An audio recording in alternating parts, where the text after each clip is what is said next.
some dare call it conspiracy.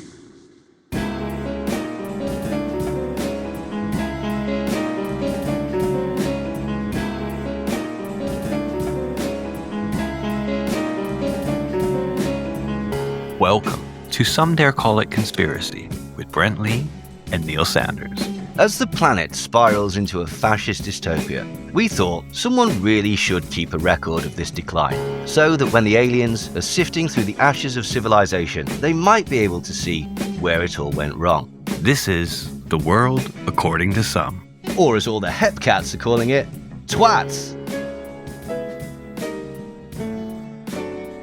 Yeah, so basically, we had quite an interesting time doing the previous episode of a catch-up, and we thought, it might be quite important to keep a chronicle of all this craziness that's been going on. We're diarists. We're like a modern-day Samuel Pepys, or an Adrian Mole, or an Anne Frank, or a Red Shoes.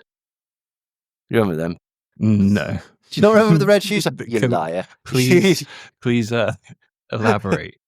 The Red Shoes Diaries was a series that used to be on quite late of a Friday night. It was hosted by David Duchovny and made by Playboy. It was essentially softcore pornography. Okay. But yeah, it was a diary.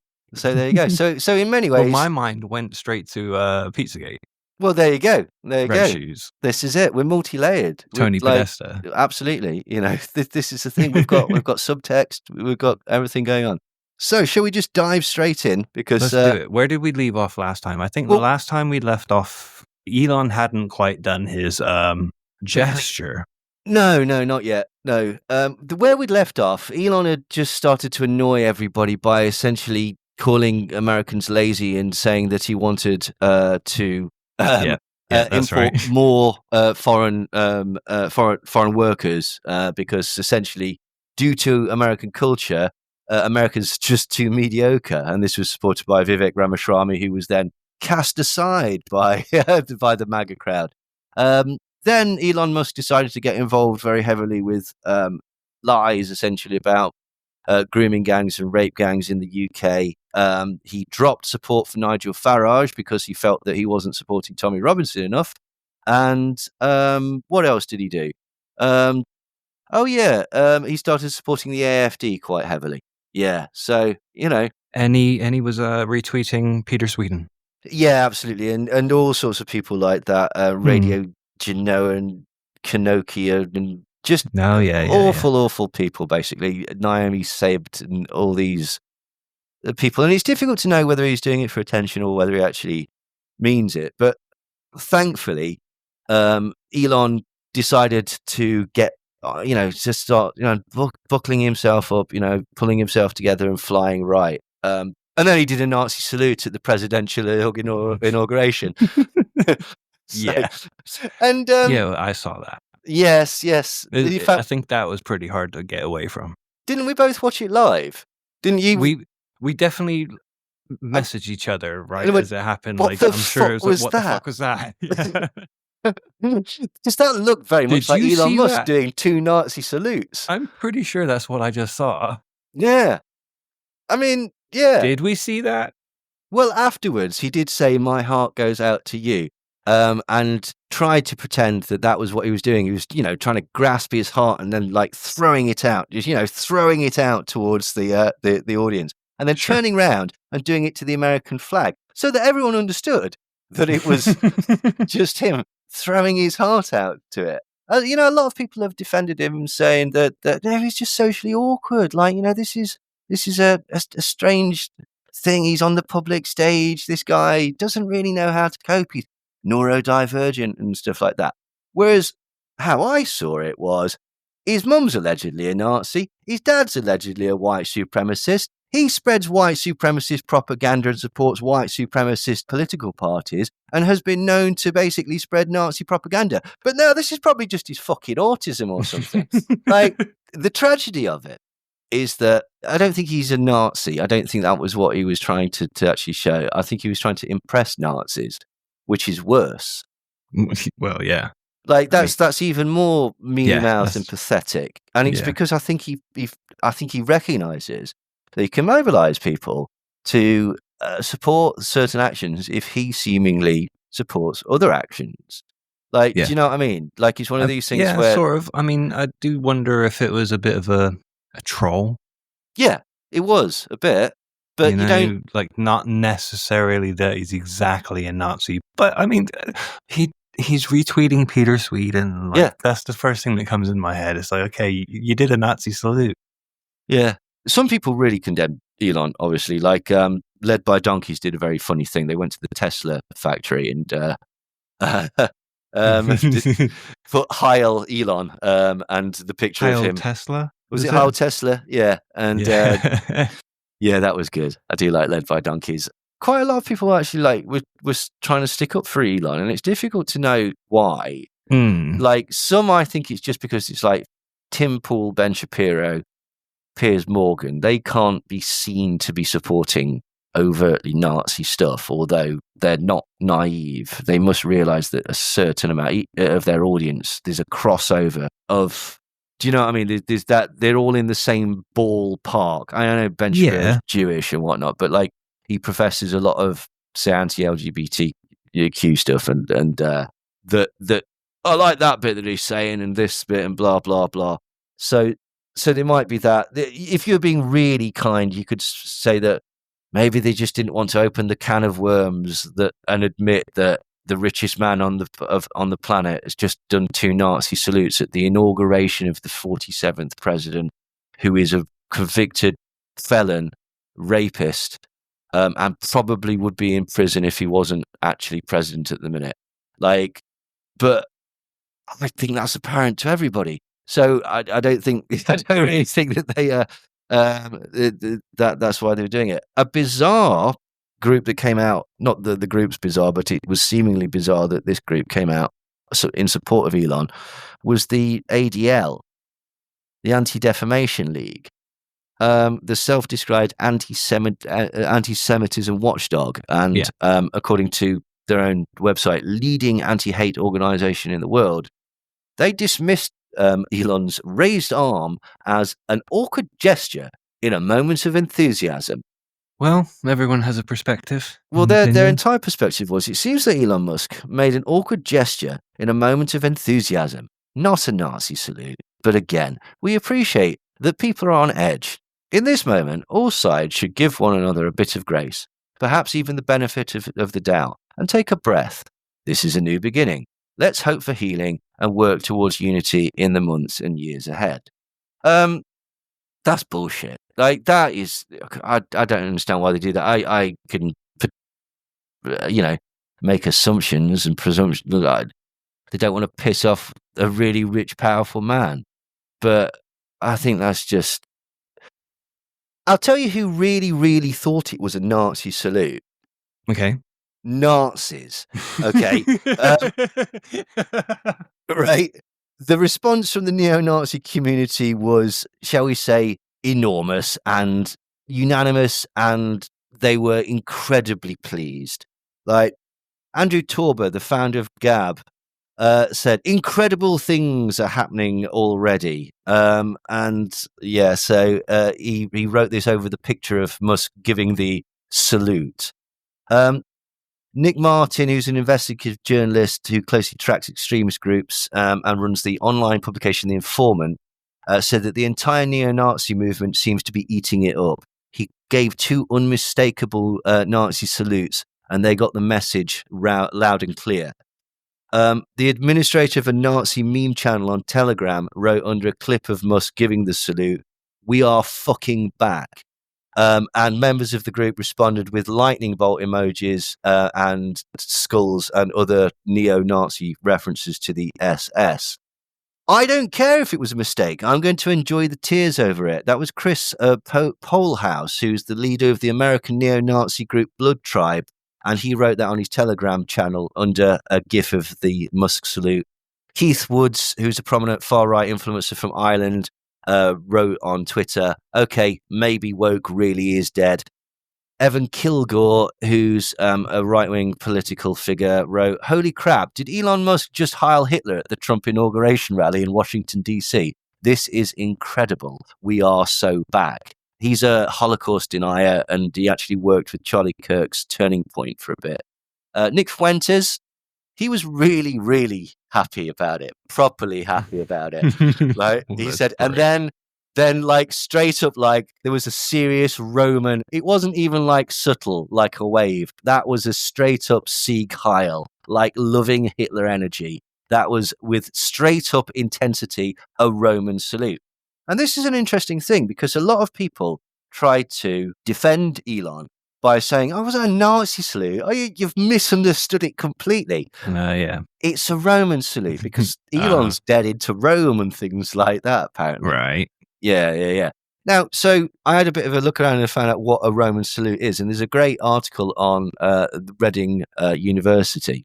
And it says that many who saw it were quick to claim that Musk was performing a Nazi salute. But the fact is that the straight arm gesture was first popularized by the Italian fascist leader Benito Mussolini. And a lot of supporters basically said that this is a Roman salute. And do you know what they used as evidence most prominently? Go on. Scenes from the television series Rome, which came out in 2005. And they have a salute in that, but it's not exactly the same, basically. But so this article on Reading University says, those of us who research and teach Roman antiquity, as I do, will tell you that there is no evidence that there was ever such a thing as a Roman salute in antiquity. So there's this chap called Martin Winkler, and in this study of the history of the gesture, he suggests that the Roman salute is a modern invention. He says that, for example, in one of the most complete iconographic monuments to Roman militarism and imperialism, Trajan's Column, built in Rome in AD 113 with the spoils from the Dacian Wars in what is now Eastern Europe, there is not a single gesture akin to a Roman salute, nor do we have any statues of Roman emperors or commanders performing the gesture. The closest thing we have to a Roman salute are representations of a palm raised with the elbow bent in a sign of greeting, a bit like a modern day wave. But none of this is even remotely close to the variety of the sort performed by Musk. So where did it come from? Well, this article goes on to say that during the period of the French Revolution, the gesture was invented by revolutionary Republicans who framed their politics as a revival of the Roman Republic. And the best example of this classicizing invention is Jacques Louis David's 1784 painting, The Oath of the Herati. And it basically shows three like gladiator figures basically giving an oath and they're apparently defending the Republic or something. And it kind of looks a bit like a Nazi salute. But this is not a historical document. This is a romanticized painting that was done. And the person that was doing it was trying to evoke this mythical idea that didn't really exist. So where did it start becoming associated with far-right politics? Well, apparently there was this guy called Gabriele D'Annunzio. He was an Italian poet and a nationalist. And there's this town, apparently, in Croatia called Rakia. And I probably butchered that. But essentially, there was a lot of Italians living there. And it was one of those things where Italian nationalists saw it as rightfully Italian. And D'Annunzio, along with an army of Italian First World War veterans, tried to occupy the city and establish essentially like a new Italian outpost that he called the Regency of Canaro. And it lasted about a year. And whilst he was doing it, he basically felt that he was a bit like Julius Caesar.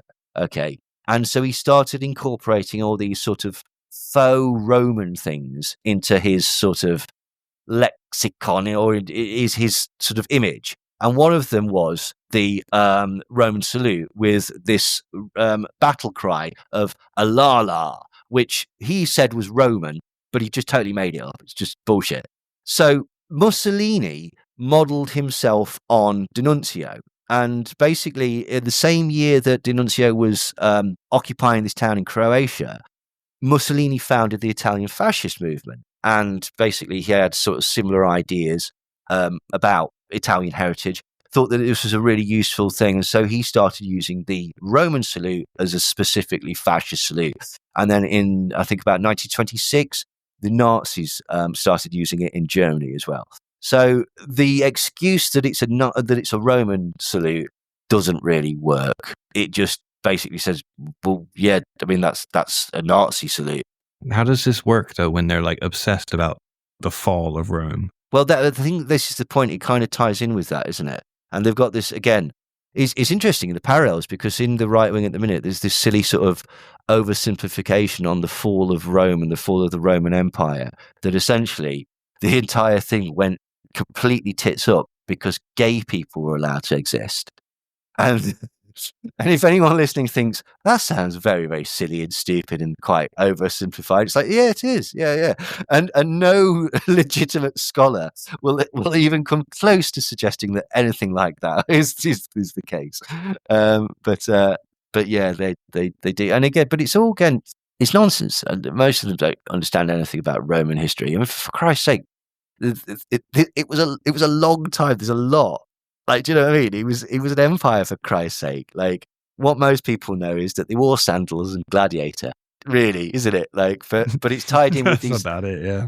It's tied in with these ideas of machismo and stuff like that. But I tell you what's interesting as well is that if you think about it, Alex Jones used to talk about how the fasci, the bundle of sticks with the axe in it, was a symbol of fascism that came from fascist Rome.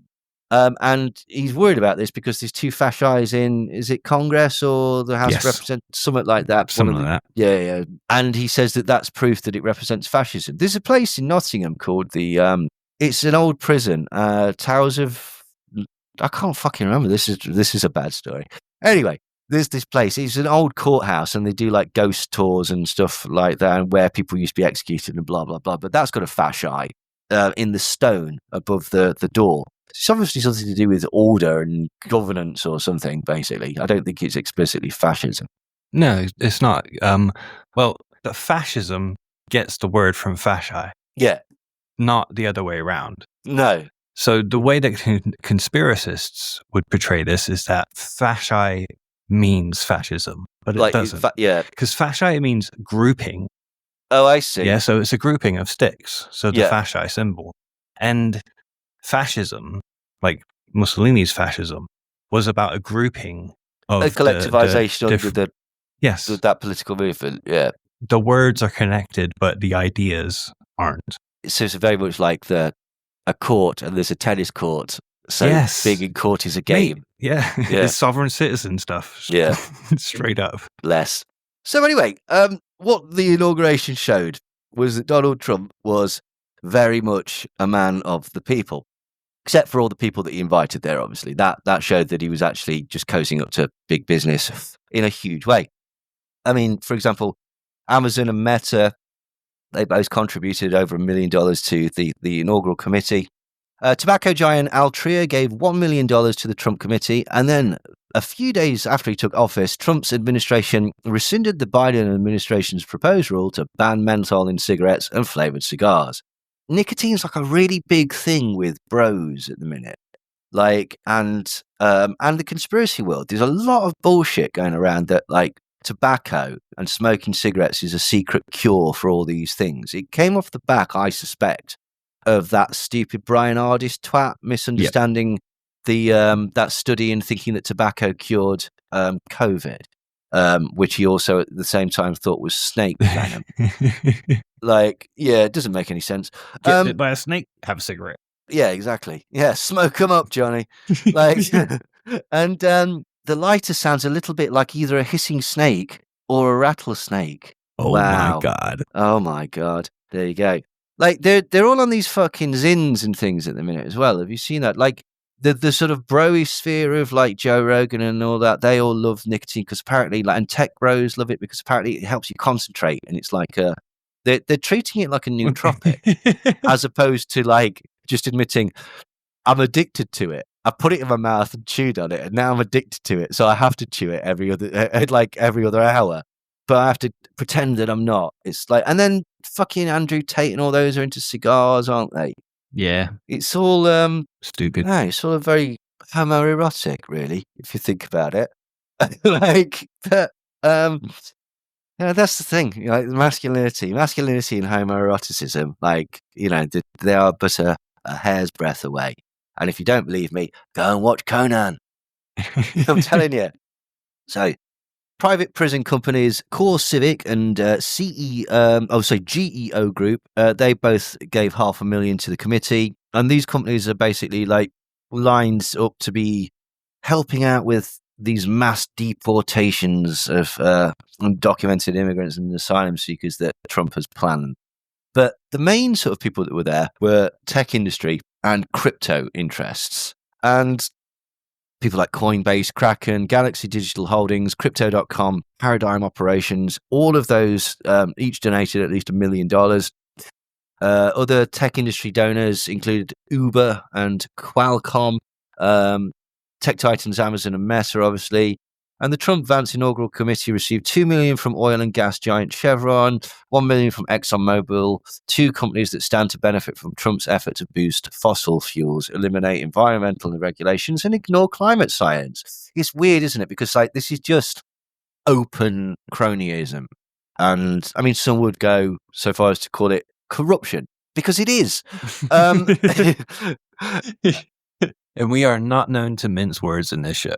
No, and like, but this is the bullshit as well. Like, you know, people are trying to say that Trump is, you know, for the people. He's there basically with money taken from Goldman Sachs and Robin Hood markets. He said the golden age of America begins right now. He criticized Biden's administration, and he said that he would end the vicious, violent, and unfair weaponization of the Justice Department, and that the scales of justice will be rebalanced. Our top priority will be to create a nation that is proud, prosperous, and free. He then declared, and remember, this is his presidential inauguration. This isn't like a political rally. I said, I'm becoming the president. Like, usually it's one of these things where they just sort of like, you know, it's all right. We've all had a bit of a rowdy time, but we're all friends and stuff, you know, because they've just had the campaigns and that. But Trump decided to declare that there's only two genders. And then he decided to make this an official policy of his government and promised to sign an executive order that would roll back protections for transgender people and terminate diversity, equity, and inclusion programs within the federal government. And it's like, oh, for Christ's sake, this is such a pathetic thing. Did we mention this on the last one, the Andrew Tate thing? That basically, like, the fact that they say that there's sigma males or alpha males and beta males, which, by the way, is based on... you did say this, yeah. Like, that's gender. That is gender. Gender is like a volume. It's how masculine or feminine you are. It is a social construct that constantly changes. In the 1980s, you could get beaten up for wearing a pink shirt, right? That was kind of a big thing about Dipset wearing pink, that they were changing something and doing something that no one else could get away with. But that was how gangster they were.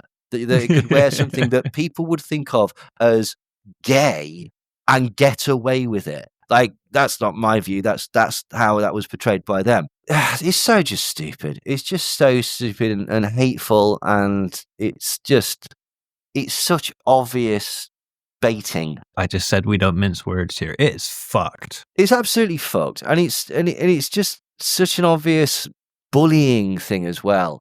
And all grounded in just utter rubbish, just lies and nonsense, and like worries about people being set upon in public toilets. And it's just like it's nonsense, terrible.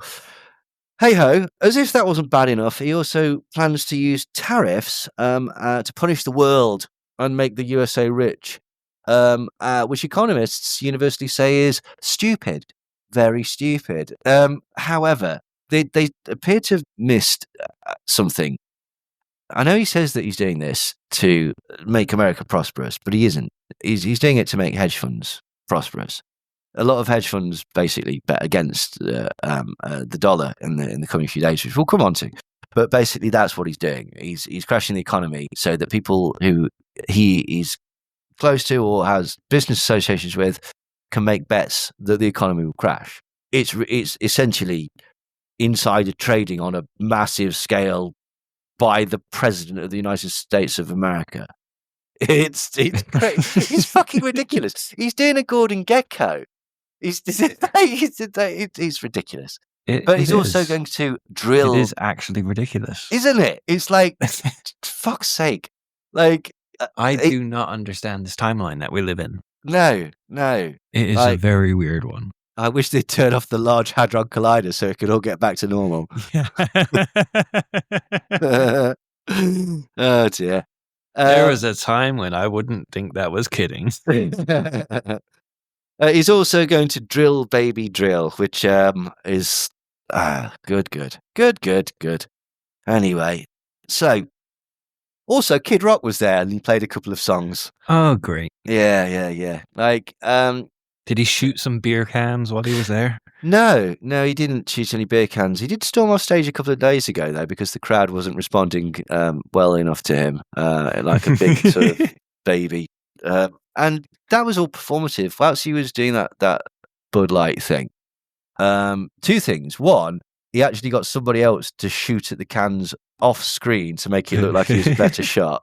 And two, he never stopped selling Bud Light. He has a steak bar or series of steak restaurants or some shit, and like he continued to sell it.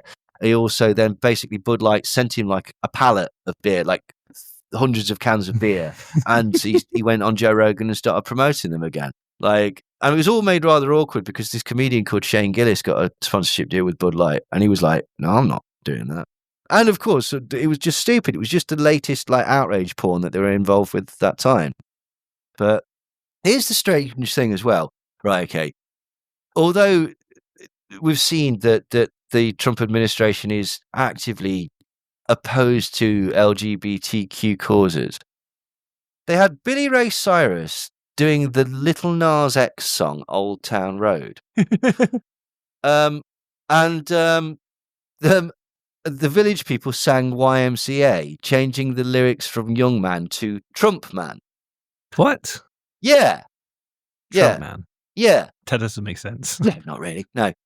Unless he's talking about Mr. Methane, which is a very obscure reference. Or Fart Man, the Howard Stern character. But anyway, apparently recently the singer of the YMCA, or the person who penned that song, came out to claim that the song is not actually gay at all.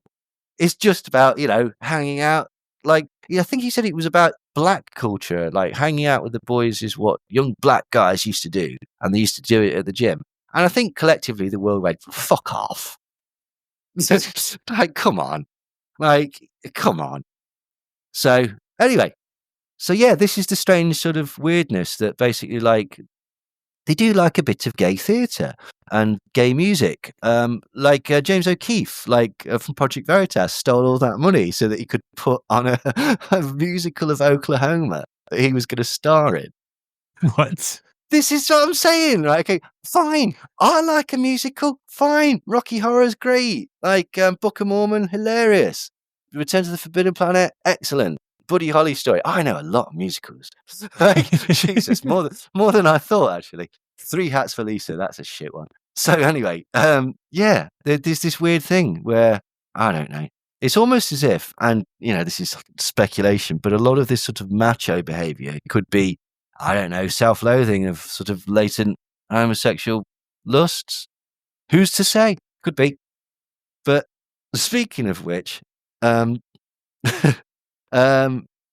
Robinson and Lawrence Fox. Calvin Robinson and Lawrence Fox went all the way to Washington to watch the inauguration, but unfortunately they couldn't really get in, so they ended up watching it with Kid Rock in a hotel room. Now, about 30 years ago... Wait. Rewind. What? Say that all again. Calvin Robinson and Lawrence Fox went to Washington to try and see Donald Trump's inauguration, but they couldn't get inside the actual thing. So they ended up watching it on television with Kid Rock in his hotel room. Yeah, they seem to have a nice time. A joke. Really? No, that's genuinely what they actually did. Like, I tell you, Fox and Rock. Exactly. You know what? About 30 years ago, if they did a song together. Oh, that would be good God! Oh no! Oh, that would be awful. Turn the Large Hadron Collider back on. For God's sake! Fuck that! Like, it's like, oh Jesus Christ! Don't drop. Turn it up to 11. Yeah, drop all the bombs. like, quick! Let's rush towards the wall of flame. You know who else went and couldn't get in? Liz Truss? Yes. Yeah. Yes. Is that right? Yeah, well, she was one of them. Suella Oh, Braverman turned okay. up dressed as fucking Tom Baker for some bloody reason. Like, in this bizarre big What? purple. She had a great big purple hat on and a matching purple trench coat it had a big oversized lapel, so she looked a bit like a child who's put on a dad's clothes and is pretending to be a detective. But you know who else couldn't get in?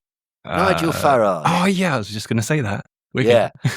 So, but he was snubbed. So he was interviewed on GB News, and Chris Hope asked if he was in the prestigious room in the middle of the Capitol building where Trump was sworn in. And Farage apparently looked absolutely gutted and said, no, I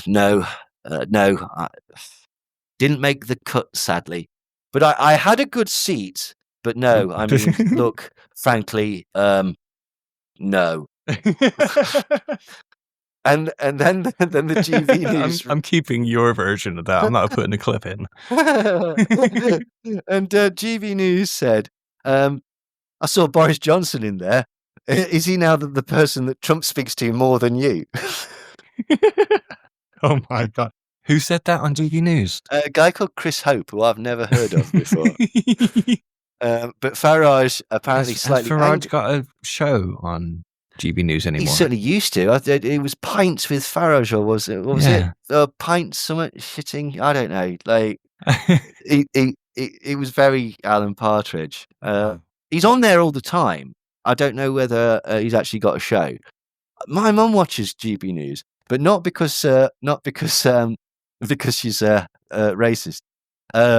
It's because she finds the adverts on it fascinating, because apparently they're really sort of like small firms, and so they're all. It's almost as if they might not be real. And then she just watches it because apparently every day there's massive calamities on set. It's like it's sort of Norman Wisdom levels of buffoonery. But yeah.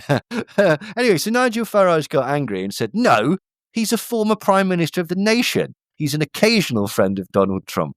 He supports Donald Trump when he's going up, but he doesn't support Donald Trump when he's going down. I've supported him consistently now for a decade. That puts a horrific image in your head. The former Prime Minister, Boris Johnson, supporting Donald Trump when he's going down. Disgusting. But anyway, apparently Farage has supported him consistently now for over a decade, which again is a disgusting image. But ahead of the swearing in ceremony, thanks for that, Neil. That's all right. Like, you know, as I say, we have subtext here. Like ahead of the swearing in, former PayPal COO and newly appointed White House AI and crypto czar David Sachs hosted a party in honor of the Republicans' second-term election. Trump wasn't there, right? Okay, but it was to do with his administration, and loads of crypto execs were there, and they had some entertainment. Do you want to have a guess who was there performing? Ooh, I'm just going to throw out Megan Thee Stallion. No, not Megan Thee Stallion, No? but not far off. Okay. I'll just say it. It was Snoop Dogg, Soulja Boy, What? Rick Ross, and Nelly. What, Nelly Payeux? The guy with the plaster on his face. No, not Nelly from Disinfo Lab. Like, I think you know, she'd have held her own there, but like, yeah. So a lot of people obviously like thought, Snoop Dogg, what the fuck are you doing? Because this was seen as like a sort of supporting of Donald Trump. Like, even though technically it kind of wasn't. Like, it's worse than that, because it's like they'd just gone there to make some money. Like, it's crypto people. They want to get in with some crypto and be given some crypto that will hopefully accumulate a huge amount of money later on and whatnot. And they'll have been paid for their performance. And obviously, any publicity is good publicity. But in many ways, that's very, very much worse. Like, if you just had no principles, that's fine. But it's not just that you have no principles, you're also greedy. Exactly. Exactly. That's what I was thinking. That's why I said well. I mean, if we're brutally honest, Soulja Boy has never done a decent album, nor has Rick Ross. And True. Snoop hasn't done a decent album since The Last Meal. I did see some people posting about Snoop on Blue Sky, but I didn't really know what the deal was. I just saw a picture of him with Trump, and people were quite angry. Oh, he actually did stand next to Trump at some point. Didn't he? Yeah. Oh, well, then fuck that even more, because like people have tried to sort of play it off and sort of forgive him by saying, "Oh, he was just there to get the bag, man." Like, and it's like, well, then you shouldn't. Fuck that. That's even worse. Like, literally, what you've just said is he was just doing his job, which I believe was a popular excuse for Nazi concentration camp guards. Like, that's not your go-to. It's no. It's not that I believe any of this. I just wanted the money. Yeah. Like, fuck off. Yeah. That's worse. I mean, that's why you boycott things. Exactly. Right? Have some fucking integrity. Absolutely. Like, and yeah, like, no. Meanwhile, a word from our sponsors. Yeah. What also happened on the 20th, on the day of the Trump inauguration, and the conspiracy world were making a huge fucking deal about this, was the Southport trial. If people remember, the killer Axel Ruda Cubana, he killed 3 little girls in the most horrific way and like tried to kill a lot more. But essentially, what had happened was that Nigel Farage and lots of people in his sphere had been spreading the rumor on Twitter that there'd been a cover-up and that this was all going to come out on the 20th. And then the conspiracy crowd picked up on this and said, hang on, other things are happening on the 20th. That's clearly been organized in such a way so that nobody bothers to pay attention to the trial, because apparently you can't hold 2 fucking stories in your head. But it transpired that Farage was seemingly lying, because there's been no cover-up that I've been made aware of. Details of the case were held from the public, which is normal in UK law. Yep. This is so as to not prejudice the case. But Farage has basically been part of the crowd that claimed that the perpetrator was an asylum seeker who had recently arrived in the UK on a boat and was a Muslim. And none of that was true. Absolutely none of that was true. He was a Christian born in Wales. His parents were Catholic, and they'd recently converted to a more evangelical branch of Christianity. This was a mental health problem. This was a lad that was clearly very unwell. But he was sentenced to a minimum of 52 years for the attempted murder of 10 people and the murder of 3. And he had in his possession a tub of homemade ricin, which he made from all the ingredients that he'd bought online. And he had on his laptop a USA military document that included an Al-Qaeda terror manual, military studies in the jihad against the tyrants. And this is what some people, particularly in the conspiracy crowd, seized on and went, see, that's proof that he's an Islamic terrorist. And it just simply isn't.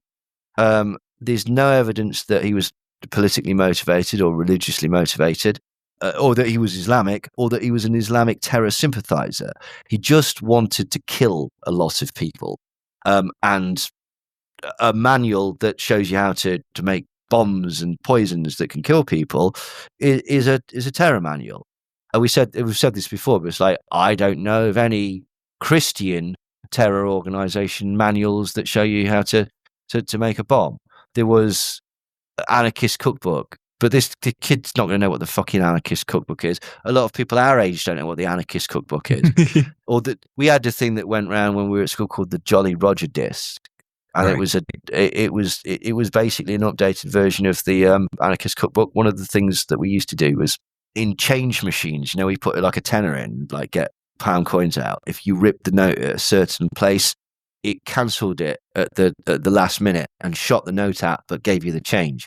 So we'd go to this arcade in town and do that about 3 times, and then just play on the Namco skateboarding game all day. So yeah. I had a printout of the Anarchist Cookbook when I was in Frankfurt, Germany. Oh, really? When I was like 15, and in my defense, it wasn't because I wanted to be a terrorist. It's just because it was contraband. Yeah. Basically, it was something that was banned. Yeah. You know, and also, I wanted to have this thing, and like, oh, this makes me, I don't know. It turns you to fucking MacGyver. Isn't it? Yeah. It wasn't like I was ever planning going to kill anybody. No. On making pipe bombs or something like that. But as we've said before, you've got to get that out of your system when you're young, because there's a certain point when hijinks become criminal. So That's like the I message, said, kids. 15. Get crime out of your system. So, exactly. I did get expelled from school for bringing a stun gun later that year, but I'll cut that from the podcast. That's coincidence. Hey, sometimes you just Get got to it out of your system. Fuck that, right? Okay. I remember watching the Heathers. There's a scene in Heathers where Yeah. he takes a replica gun and shoots at 2 people, and he gets suspended for 2 fucking days. There's What? an Aerosmith video for Living on the Edge where Edward Furlong's character takes a gun to school. There was within certain media, that idea was not as terrifying until Columbine. Yeah. I suspect. When I went to school, mate, when I went to school in Germany, in Frankfurt, on the base, there was multiple occasions where kids brought guns to school. No one shot anyone, thankfully. There was never any like mass shootings or anything. But they brought them to threaten people. Or yeah, to threaten the teacher or threaten the principal or threaten a bully. And the police would turn up, the military police would turn up, like with their M16s drawn and everything, and it was like scary as hell. You know when we say get crime out your system when you're young, we're not talking about taking guns to school. We're talking about a bit of graphing. Like, but yeah, like you said, it is something that happened a lot. It definitely happened in our school because these kids were able to get their guns from their military parents. Wow. Yeah, that's scary, man. Yeah. But the long and short of it is that it was a mental health issue. It wasn't a terroristic issue. There was no cover-up. And despite the fact that other things happened on that day, can you believe it got reported and people found out about it? And ever since then, people have basically either been quiet about it or continued the lie that he was actually Muslim. There's lots of people actually on Twitter saying, oh, he's taken up with all the Muslims in prison already and what. It's like, how the fuck would you know? There's no way that you'd know that already. Like, piss off. Like, it's all just bollocks. Like, it's all basically just not even veiled racism. So, hey ho. So anyway, Trump, he's no slouch. He gets straight to work on the day of his inauguration and he declares a national emergency at the border, which is previously something that Alex Jones has said is actual tyranny. But basically, Trump tweeted, America's sovereignty is under attack. Our southern border is overrun by cartels, criminal gangs, known terrorists, human traffickers, smugglers, unvetted military-aged males, foreign adversaries, and illicit narcotics that harm Americans, including America. God, he's a bad writer. This invasion has caused widespread chaos and suffering in our country over the last 4 years. It has led to the horrific and inexcusable murders of many innocent American citizens, including women and children, at the hands of illegal aliens. Foreign criminal gangs and cartels have been seizing controls of parts of cities, attacking our most vulnerable citizens, and terrorizing Americans beyond the control of local law enforcement. Cartels control vast territories just south of our southern border, effectively controlling who can and cannot travel to the United States from Mexico. Hundreds of thousands of Americans have tragically died from drug overdoses because of the illicit narcotics that have flowed across the southern border. Right. Now, what's interesting is 2 things. One, that sounds like Alex Jones speaking. That sounds like the voiceover at the beginning of Endgame or Terror Storm or whatever. If anybody's ever seen any of his films, he'd talk really slow like that and he'd go, America's sovereignty is under attack. Our southern border is overrun by cartels, criminal gangs. Keep going. Like that. Keep going. Read the whole thing like it. I can't do the whole thing like that. Put some extra oomph in it. I'll do the last bit. I'll do. Foreign criminal gangs and cartels have begun seizing control of parts of the cities, attacking our most vulnerable citizens and terrorizing Americans beyond the control of local law enforcement. Cartels control vast territories just south of our southern border, effectively controlling who can and cannot travel to the United States from Mexico. Hundreds of thousands of Americans have tragically died from drug overdoses because of the illicit narcotics that have flowed across our southern border. Now, that's Donald Trump, but it does sound like something that It does sound like Alex Jones' script. Brilliant. Now, what's weird is if you look about and you find this document, which is Conspiracy Theories in the Patriot Militia Movement by Sam Jackson, which was from May 2017, he writes, Alex Jones, the country's most prominent promoter of conspiracy theories, has repeatedly posted documents to his InfoWars website that he claims prove that the government is building FEMA camps to intern Americans. As mentioned previously, fiction popular in the Patriot Militia Movement also features FEMA camps where Americans are interned against their will and forced to surrender their weapons. Some in the Patriot Militia Movement who worry about FEMA point to the federal government's response to Hurricane Katrina as evidence that the government will use emergency response to implement tyranny. A 1994 book written by Jim Keith, a leading conspiracy theorist, contains multiple maps alleging to show the location of FEMA detention camps. And this was one of the main themes of Police State 4, the rise of FEMA. And the idea is that basically the president would, by executive order, so going outside of the scope of Congress or Parliament, essentially, almost dictatorially, as said, this is a problem that needs to be dealt with.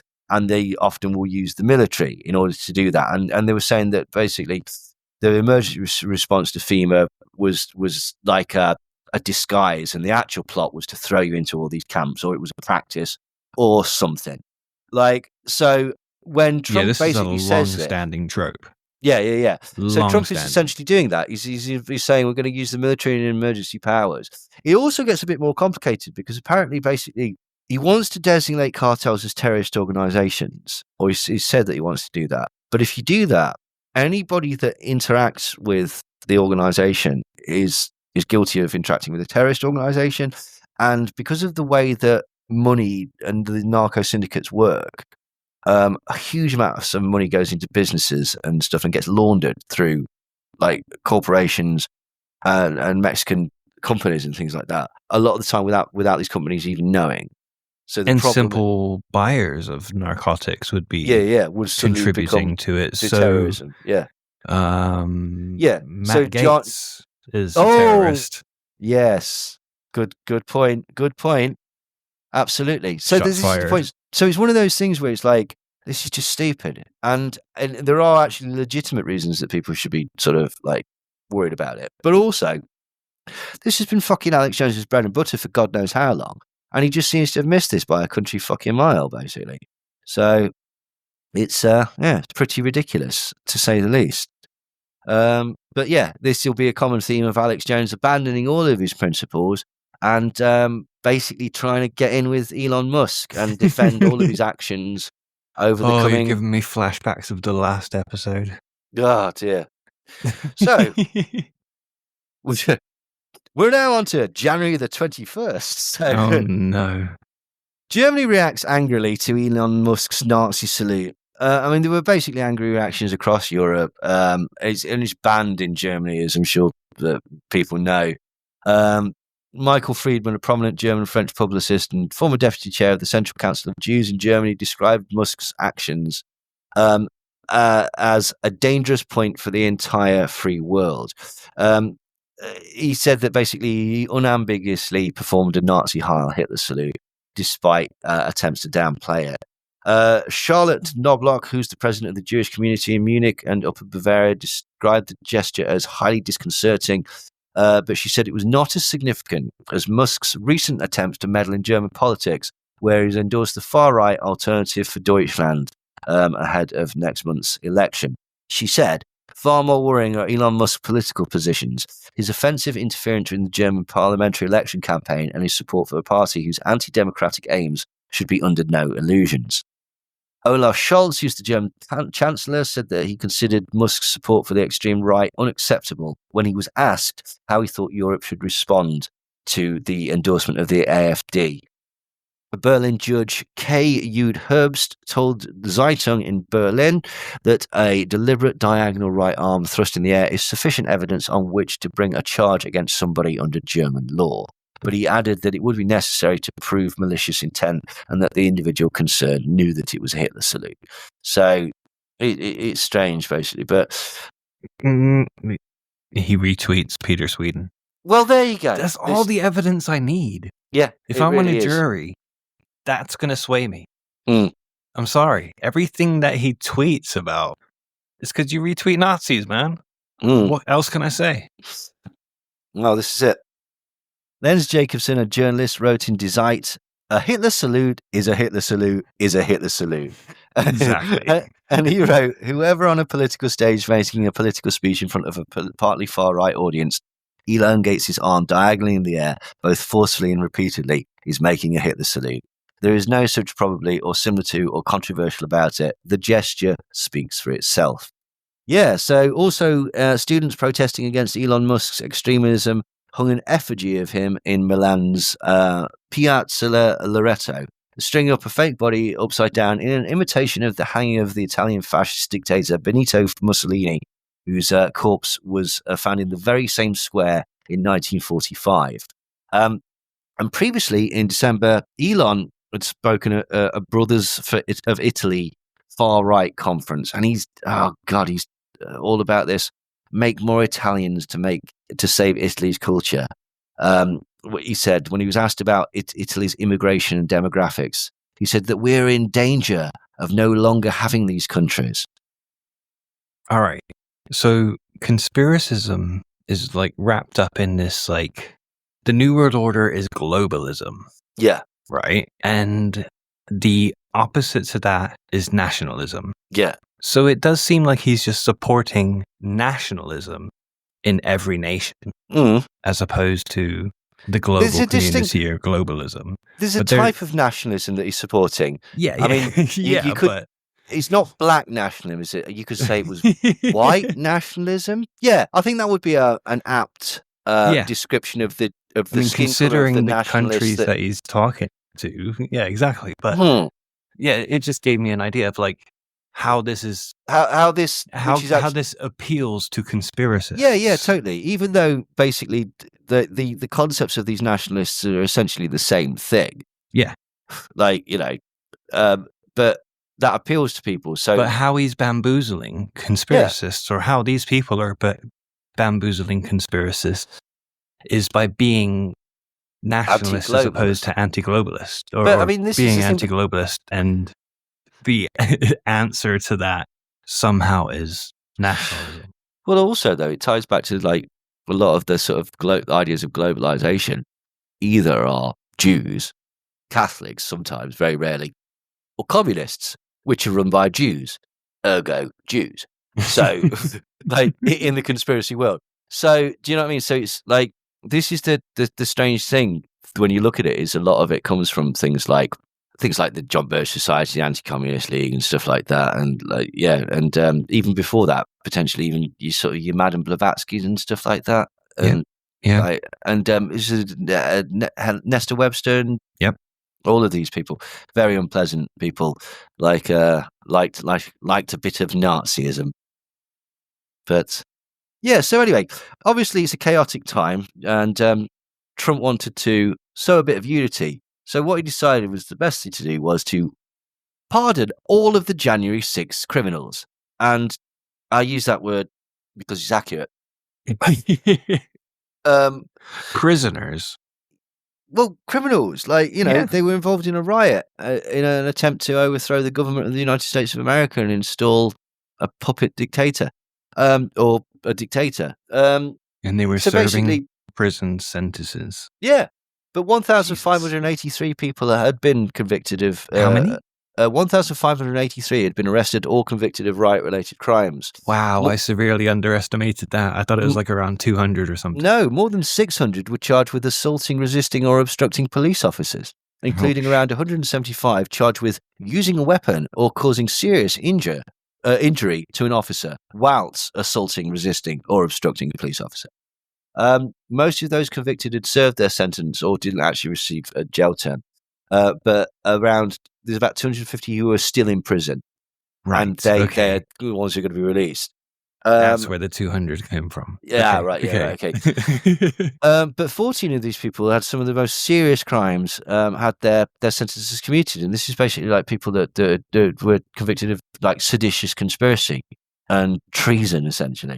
So it's bizarre. And also 13 suspects are still at large. but the FBI were looking for them, so it was serious enough for the FBI to be involved. But those investigations have now been halted, and so basically, there are 14 of them, which I think one of them was Enrico Tariq. It was. They had their sentences commuted, meaning that their offences will remain on record, but they'll still be released. So Trump explained why he chose to commute the 14 convicts rather than offer them full pardons, and the list includes members of the far-right Proud Boys and Oath Keepers. Oath Keeper leader Stuart Rhodes was on the list, but he was released on the early hours of Tuesday. Rhodes, former US Army paratrooper and Yale-educated lawyer, led the Oath Keepers to Washington in the days before the riot. The group stashed guns in a hotel room across the Potomac River in Virginia, but Rhodes didn't actually enter the Capitol, but he directed members from the outside. And also Enrique Tarrio, the former leader of the Proud Boys, he received a full pardon, although 5 of the members of his groups were on the commutation list.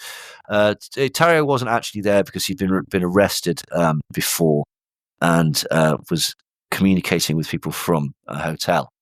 So, yeah, it's probably not a good idea, to be quite honest. And a lot of people were quite upset. A lot of police officers obviously were quite upset because, it's a complete slap in the face to them. But it is what it is. And, parallels have been drawn to Hitler releasing people from prison, knowing that he would essentially have their loyalty. But who's to say? So, on January 22nd, the Stargate project is announced, and that's not remote viewing and staring at goats until they explode or anything like that. It's far more dull. It's, you had me excited for a minute I'm there. sorry. Basically, Oracle, NVIDIA, and OpenAI had all come together to start a new company called the Stargate project. And OpenAI CEO Sam Altman says that it will build new AI infrastructure for OpenAI in the United States, and they plan to invest $500 billion. They said this infrastructure will secure American leadership in AI, create hundreds of thousands of American jobs, and generate massive economic benefits for the entire world. The project will not only support the reindustrialization of the United States, but also provide a strategic capability to protect the national security of America and its allies. And Microsoft is also involved. Was there some name missing from that? Elon Musk is not involved. That doesn't surprise me. He doesn't get along with Sam Altman. No, but he has got an AI company. He has. And yeah, it's almost as if he was essentially being snubbed by Trump. He probably, Elon, he's a relaxed kind of guy. He probably took it quite well. However, someone else posted something on Twitter. This is a woman called Julie Gray, and this was in response to Elon Musk's throwing his heart out to the Nazis in the audience. And Julie Gray wrote, "I see people posting that Elon was at Auschwitz this time last year. Therefore, his recent gesture is not anti-Semitic. I was there too, last year with Elon. I'm embarrassed that I have photos of this on my phone. My love, Gideon Lev, was the special guest of this photo op event. We thought at the time that it would be good publicity, but I would not share the photo today. I chatted with Elon Musk. I spent hours with him and walked with him through Auschwitz. I stood with him looking at the nauseating heaps of hair, luggage, and shoes flooded with violet lead meant to preserve it. Is Musk an anti-Semite? People, actually, it's worse. He doesn't care whatsoever. Elon, father of little X, as he described his freezing cold son to me, literally does not care. He was unmoved by the experience. For Gideon to be in the place where his father, Ernst, died on a death march, whether shot by the side of the road or having simply collapsed, was a huge deal. Elon did not care. He was about his press junket and his bodyguards. I was 10 feet from him as he posed for the cameras of his entourage. He was utterly detached. He cared about how he looked when he placed a wreath at Auschwitz, and Gideon was overlooked. He walked away with the cameras whirring. This is Elon Musk, a sociopath, if ever there was one."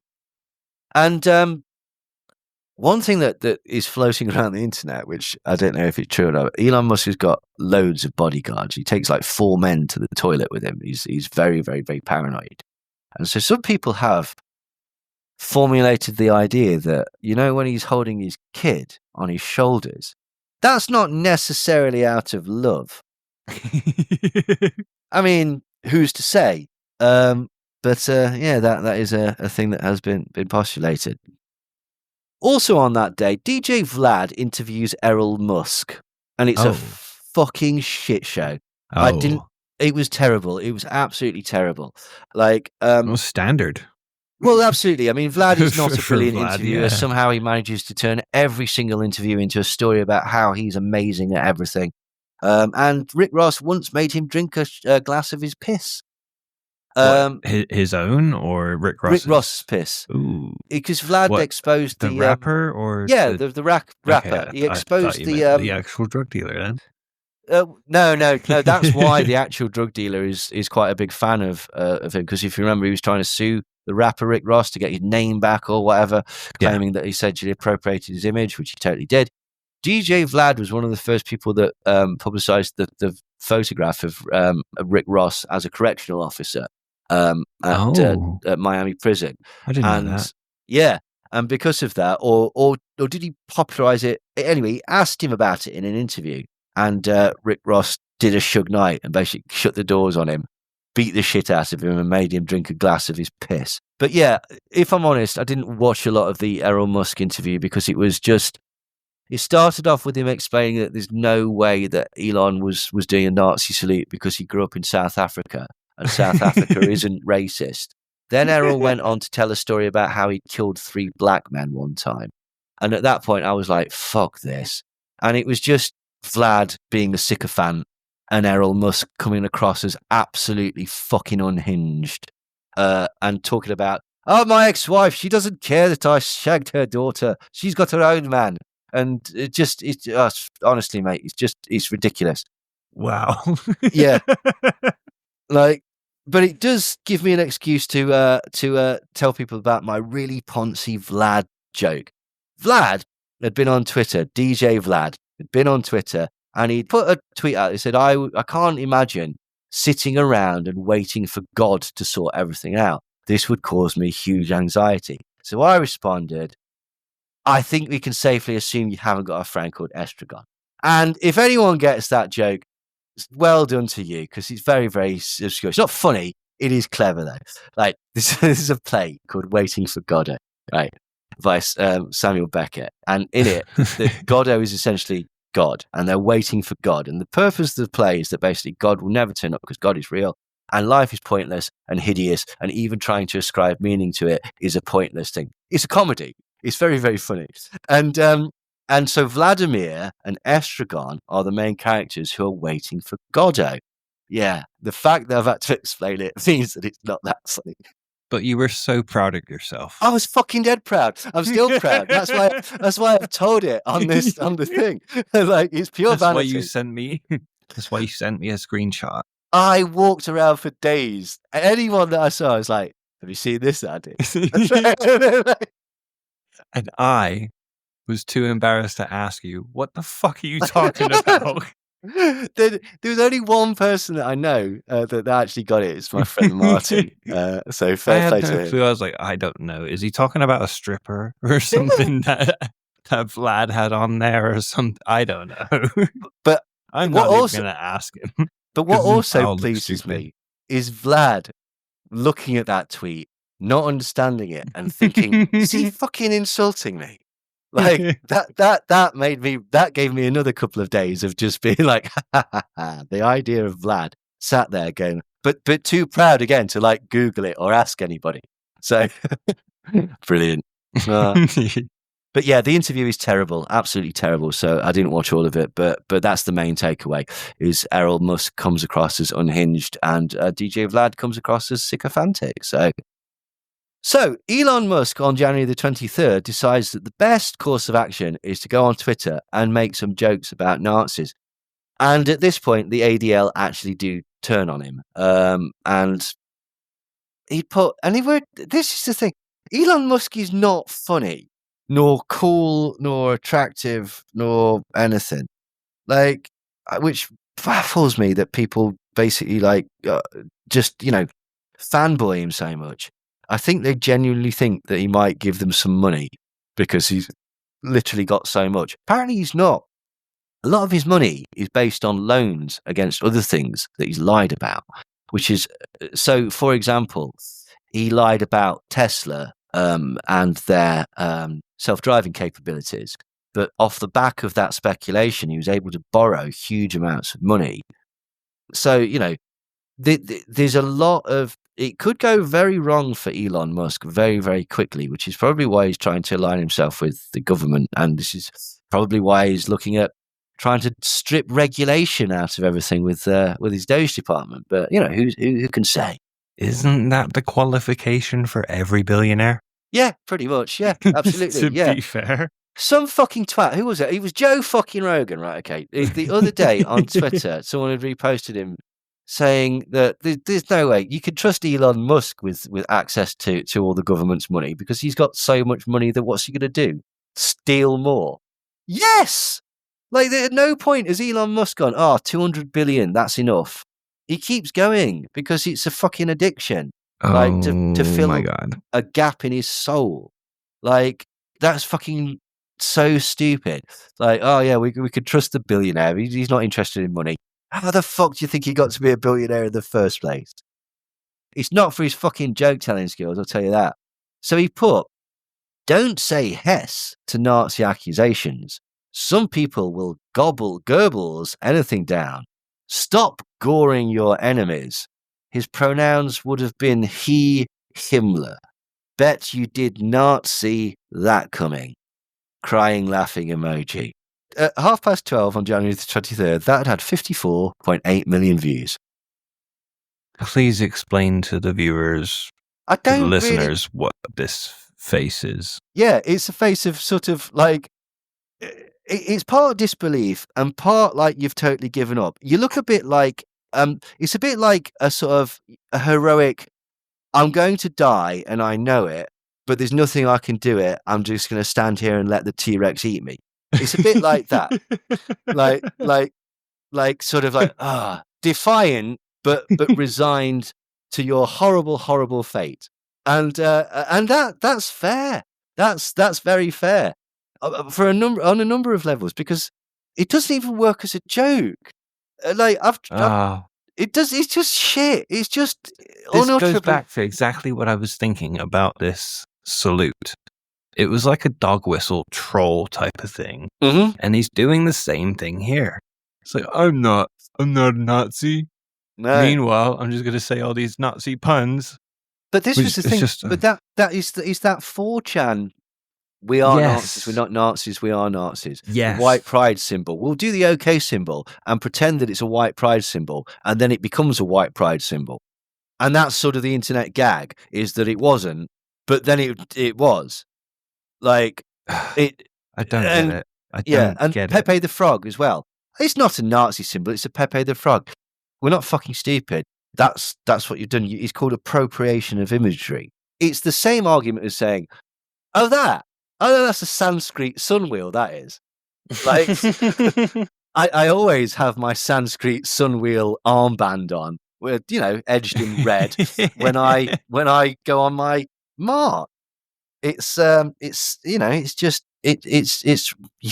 ignorant of ancient Indian culture. Like, but it's bullshit, isn't it? It's absolute fucking bullshit. But the problem is that there's that degree of plausible deniability. But as we saw earlier, Nick Fuentes gets it. Do you know what I mean? So it's a call to action. We all get it. We all get it. We all get it. Like, only a few people act like they don't bloody get it. Well, a lot of people actually like they don't fucking get it. Like, Piers Morgan is still defending him and stuff like that. Yeah, these are idiots. You want to slap these fucking people. Like, as far as I'm aware, like, the people that I've seen on Blue Sky is pretty much the only place I go on right now, because it's just kind of positive. Mm-hmm. Everyone is pretty much saying, yes, we did an Nazi salute. Yeah. I mean, we're still talking about it this far into the episode, but it was. Yeah. I hate to keep bringing it back up. It was.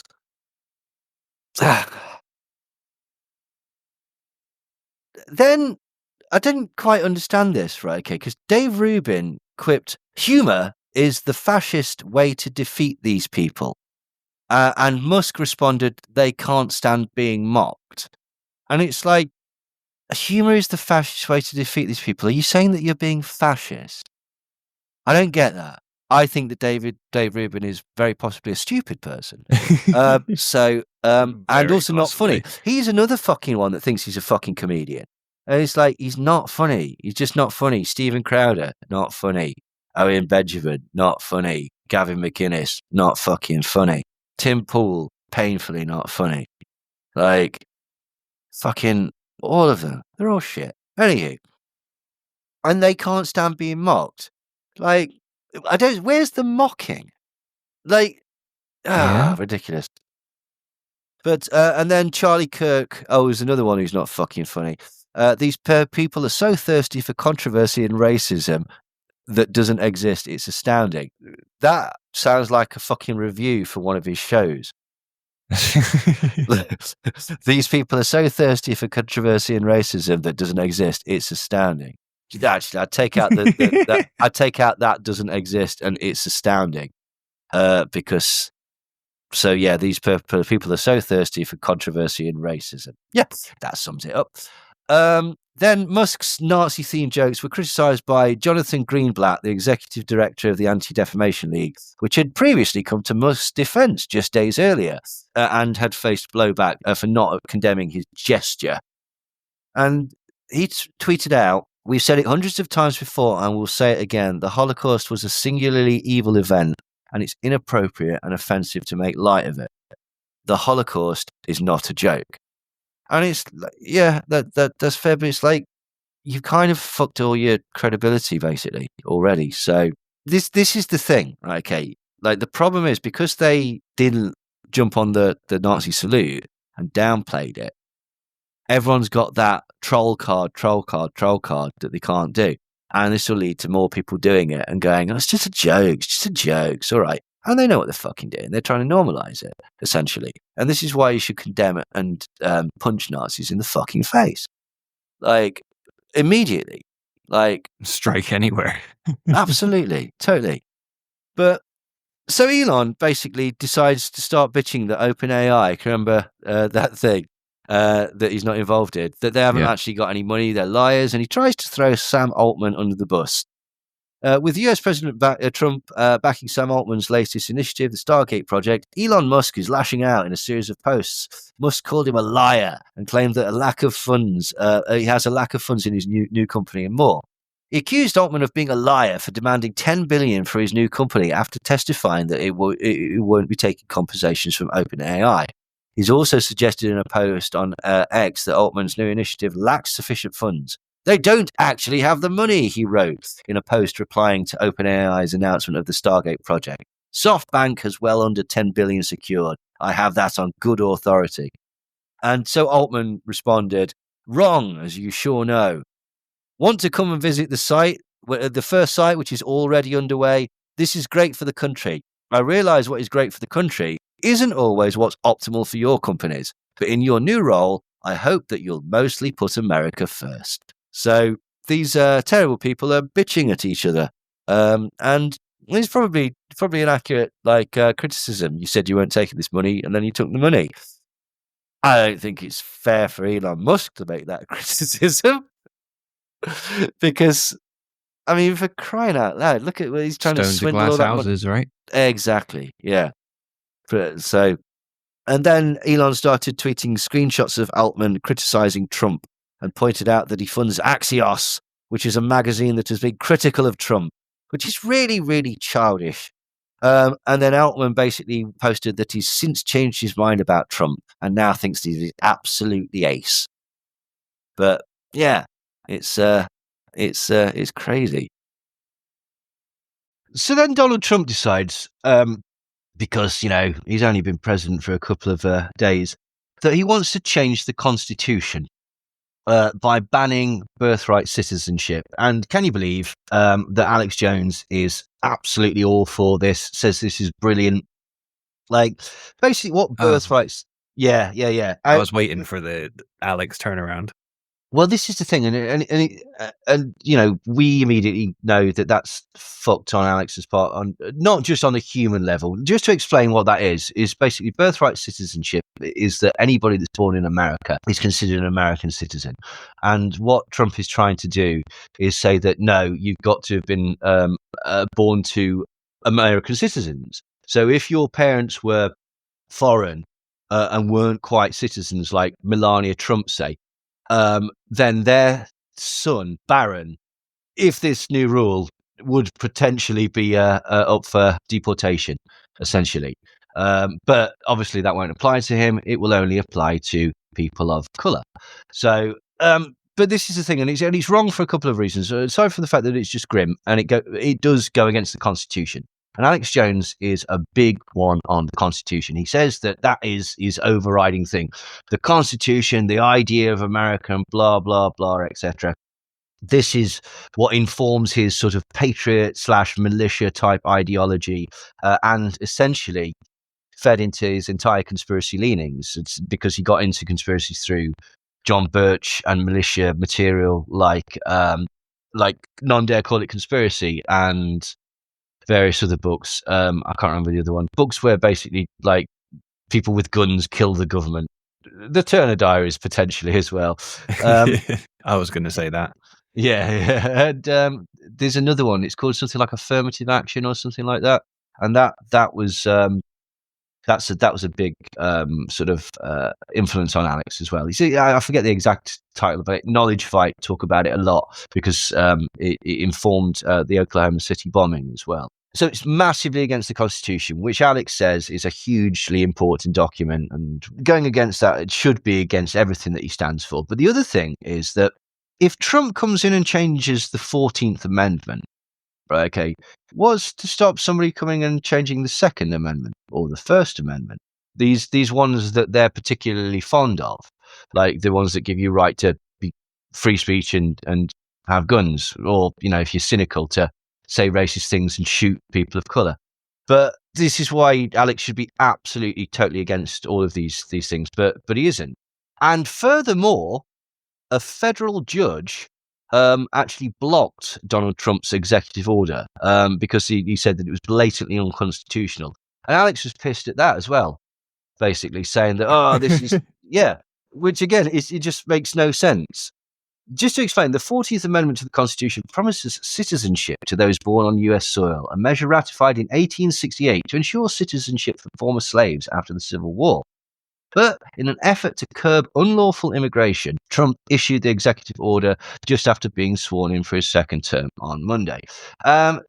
This is the thing, I don't think it is about immigration. That's the sheen, isn't it? That's the veneer. But it's just about cruelty and racism and using people as a scapegoat, which is an often used tactic of fascists, essentially. Don't look at us doing this. Like, the entire reason that your life is going badly is because of these other people that you can feel superior to and you can shit on and stuff. And, you know, basically we'll make their lives very, very miserable. And so you can get some sort of joy out of that, basically. And it's, it's grim. But what the order says, it would deny citizenship to those born after February the 19th, whose parents are in the country illegally. It also forbids US agencies from issuing any document or accepting any state document recognizing citizenship for such children. I've been on the bench for over 4 decades. I can't remember another case where the question presented was as clear as this one. US District Judge John Cohenor told a Justice Department attorney, "This is a blatantly unconstitutional order." And this is the thing, like, it's horrific, it's monstrous stuff, it's all couched in racism and xenophobia. But again, the interesting thing is that Alex Jones totally went along with it and really, really should have been a red line for him. There should be numerous red lines for him, basically. He's completely gone back on everything that he said. But crazily, everyone was for this. And to say that the major contradiction is, like, even if, let's just, for the sake of this conversation, ignore the racist and xenophobic stuff and take the imagine a hypothetical position of, yeah, but they're there illegally, blah, blah, blah. So, like, I don't like that. if you change one amendment to the Constitution, that means that you can change any amendment. And personally, I don't think that's necessarily a potential problem, really. Like, you could change archaic rules, Right. but that goes massively against the constitutionalists and the entire crowd that Alex claims to represent. But, But hey, it's his racism and xenophobia wins over well, his principles. I think that's a very good point, that basically it highlights that a lot of the time these things are just an excuse to be racist, or they're grounded in racism to the point where when you live it so in and out, you kind of can't help but have that seep through to a degree. Do you know, like kind of like an example would be the sort of people that genuinely don't think that they're anti-Semitic, that say promote Rothschild banking conspiracy theories, or are very, very hateful towards Zionists or the concept of Zionism or Israel as a state in broad terms. Like, do you know what I mean? Like, there was an argument I had with a friend like a long time. So Israelis are Nazis. It's like, I understand why people would say that, but I think that's wrong. And I'll tell you for why. Right? Okay. Because the intrinsic thing, are they totalitarian? Are they tyrannical? Yeah, absolutely. Are there certain things that you could compare to Nazis, interning people and that sort of thing? Yes, but the integral thing that made the Nazis was not the things that make Israel cruel. It's not a one-to-one comparison. And so I can understand why that would be, why that could lead into sort of soft racism, essentially, basically. But I also think that the state of Israel is committing genocide against the Palestinian people. So I can understand why people would make that short form argument, but it doesn't match entirely one to one. And in a similar way, when you get sloppy with details and stuff about this, it starts to tilt your worldview to the point where certain things would be justified because of that slightly warped view. And like butterfly theory and all this, like, it was just the tiniest off its angle, and it can go completely wrong. And an example of that would be, there's no easy way of explaining this. Candace Owens, we know Candace Owens, horrible friend of the show.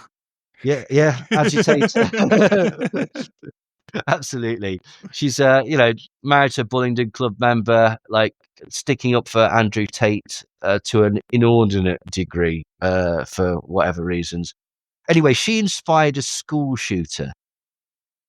According to the manifesto of the school shooter, there was very, very sadly, there was a shooting in Nashville, and the school shooter wrote that his warped ideology was inspired by Candace Owens before he opened fire on two classmates and then turned the gun on himself.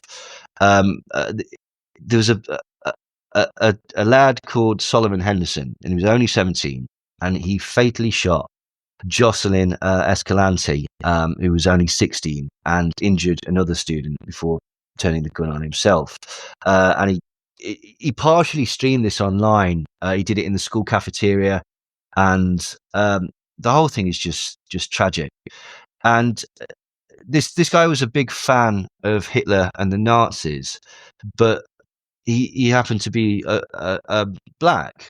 And much of his writings, he found like he had not really a manifesto, but kind of like a sort of, his outpourings or whatnot. And much of what he wrote centered around him being completely ashamed of the fact that he was black because he felt inferior. And he praised the work of Hitler, and he was a big fan of the Nazis. And Candace Owens is name checked alongside far-right influencer Nick Fuentes and YouTuber Mr. Beast. He apparently wrote, "Candace Owens has influenced me above all each time she spoke. I was stunned by her insights, and her own views helped push me further and further into the belief of violence over the Jewish question," the manifesto reads. So, obviously, Candace has done stupid things in the past, like try and stick up for Hitler. She's tried to downplay the Holocaust.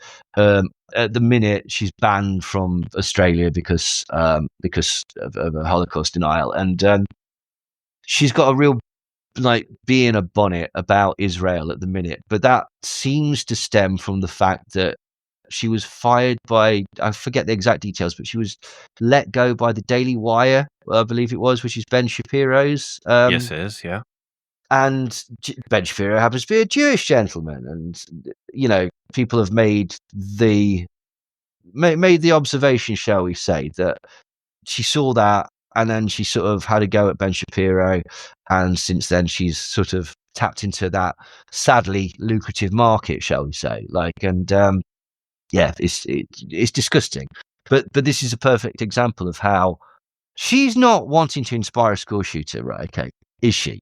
Right? Okay, she just wants to make money by appealing to idiots on the internet, and what happens is a child is now dead. 2 children are now dead. Just to quickly touch on the reason she got fired from why Ben Shapiro's network fired her. Yeah. Because she started going on a rant about a Jewish Hollywood mafia. Oh, that was it. It's difficult to remember. That's the incident. It was, she kept going on about that and saying that the Jewish mafia runs the entertainment industry, et cetera, all these sorts of typical tropes in conspiracy land. And that's what it was. That's why she got sacked. I just love the fact that the concept that the Jews rule all the media ignores Rupert Murdoch, Al Jazeera, and Silvio Berlusconi, who were 3 of the largest media conglomerates. Berlusconi is. I didn't know that. He was. He had a huge influence on media. I forget exactly what it was, but he was. And Disney. Right. Disney's not Jewish. In fact, according to conspiracy law, he was an anti-Semite. I don't think that's true, actually. I've looked into that, and he did actually. I mean, who knows? It's difficult to say, really, but he certainly did do anti-Hitler propaganda films and stuff like that. So I don't know. It seems to be. I think that might have been someone trying to smear him. On the other hand, very, very wealthy American around in the 20s and 30s, kind of fond of the Nazis. It's not unheard of, is it? It wouldn't be. Or just hedging his bets. Well, yeah, absolutely. Good enough for the Royals. Anyway, Candace Owens actually sort of, she says that she denies that the manifesto, as it's described, I said it wasn't a manifesto, it is described here as a manifesto. She said that it's not real, and she said it's sickening that people would use the death of a young 16-year-old girl to try and quickly score political points. Oh, really? Because that's never been done by the right wing, has it? Using the death of children. Hey-ho. Anyway, she also claimed that the manifesto was an obvious troll. So I don't think it was. I think this is what happens when you fuck about. There's a lot of crazy people out there. You can't blame Candace Owens for it, but she has to take a degree of responsibility for the messages that she conveys. And totally. If she may well sincerely believe it, in which case, fucking own this. Yep. You put it out in the world. Casualties of the truth, isn't it? Apparently. Yeah. Disgusting. Hey. So, January the 24th, and the Department of Government Efficiency becomes 50% more efficient by sacking Vivek Ramaswamy. So, saving a huge amount of money for the government in one stroke. Well, apparently they had what has been described as, and we've both played in bands, so I think this will tickle you, deep philosophical differences over how the advisory board should function. Yeah, creative differences. Creative differences. Absolutely. We have creative differences. We don't think that you should be in the band, and you differ with that opinion. But so, and this is blatantly off the back of the fact that he made himself completely toxic off the back of the H-1B visa. And I hate to be crude and blunt, but he's not a white person. And so they're not going to forgive him. People were looking. I mean, we remember what we said on the last episode where we were talking about what Steve Bannon was saying, and that comedian and that, in inverted commas. Yeah, that was it. Didn't he say, he needs to go home now or something? Yeah, absolutely. Like, so he was fine before, but he needs to go now. He was useful as a shield for us to mask our overt racism by it's the equivalent of like, but my friends are black, isn't it? Like, do you know what I mean? And it's like, I think, so transparent. But Candace Owens does that to a degree as well, because essentially, like, I mean, you'll be hated by most sensible people, but you'll get the scraps off the table for it by demeaning yourself in that way. Like, and you know, for a lot of people, they don't care. They just don't care. They don't really have any belief structure that other than what's best for me. How can I make a huge amount of money? Yep. Sellouts. Yeah, sellouts. Absolutely. Let's keep it band terminology. Yeah. Sellouts. Absolutely. Like, complete. But hey ho.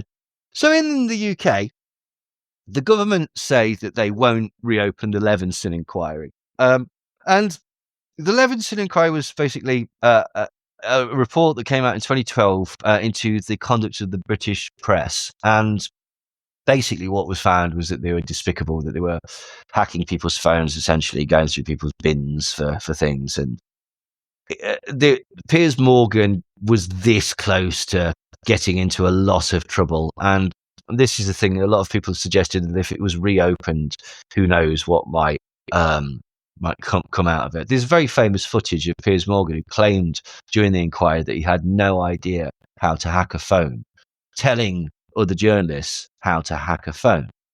And this is in the early days of sort of like, or when mobile phones were new, a lot of people didn't understand how a lot of the functionality works, and there were certain loopholes. Like, what you could do is you could get into people's messages because they wouldn't change the password, so it'd be 0000.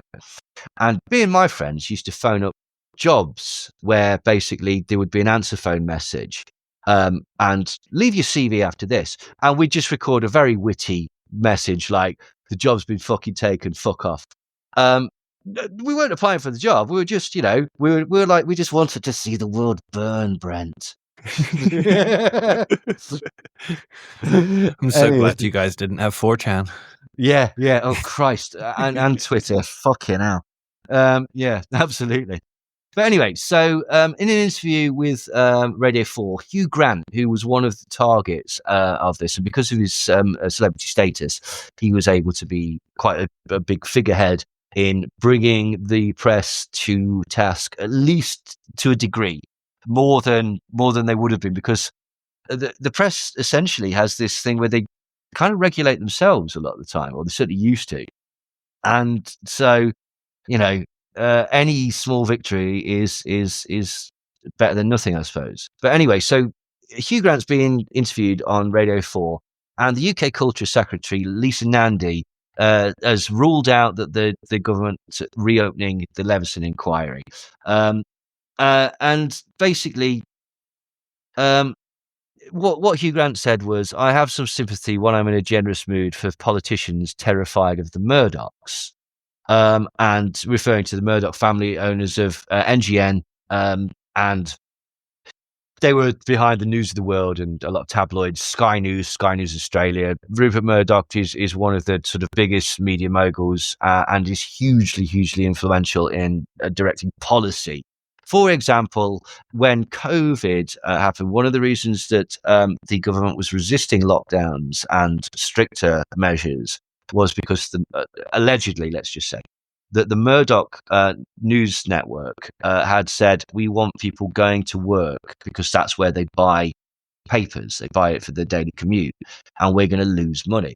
I mean, yeah, sure, people might die, but you miss it. But we might lose money, and that is essentially our bottom line. Is the bottom line, and so this is how influential they were. So Piers Morgan, who was editor of the NGN-owned papers, The News of the World and The Sun, as well as now hosting a show on Murdoch's Talk TV network, retweeted a clip from the interview on X, and basically said, "Reminder, Hugh Grant took many millions of pounds from Rupert Murdoch to make movies for him. Hashtag hypocrite." Yeah. I was going to say, reminder, Piers Morgan, you cannot say anything about anyone. Well, this is the thing. And Hugh Grant retorted, "Bullshit. The last time I worked for a Murdoch-owned company was in 1994, which was long before I knew anything about his papers." And that was an interesting sort of back and forth. Basically, Piers Morgan being made to look stupid by Hugh Grant. But what some people might have missed is that Natalie Rowe. Can you remember who Natalie Rowe was? She was a high-class escort, and she was famously photographed with Chancellor, or prior to him being Chancellor, George Osborne. Both of them clearly off their tits with a line of cocaine in front of them. All right. I can remember there was pictures of him in a flat or something, wearing a leather jacket maybe or something. Potentially. Or... They're sat at a table and his eyes look like... I definitely remember something to do with him back in the day. To use a phrase that my friend Ian uses, his eyes look like the fucking cat from Shrek.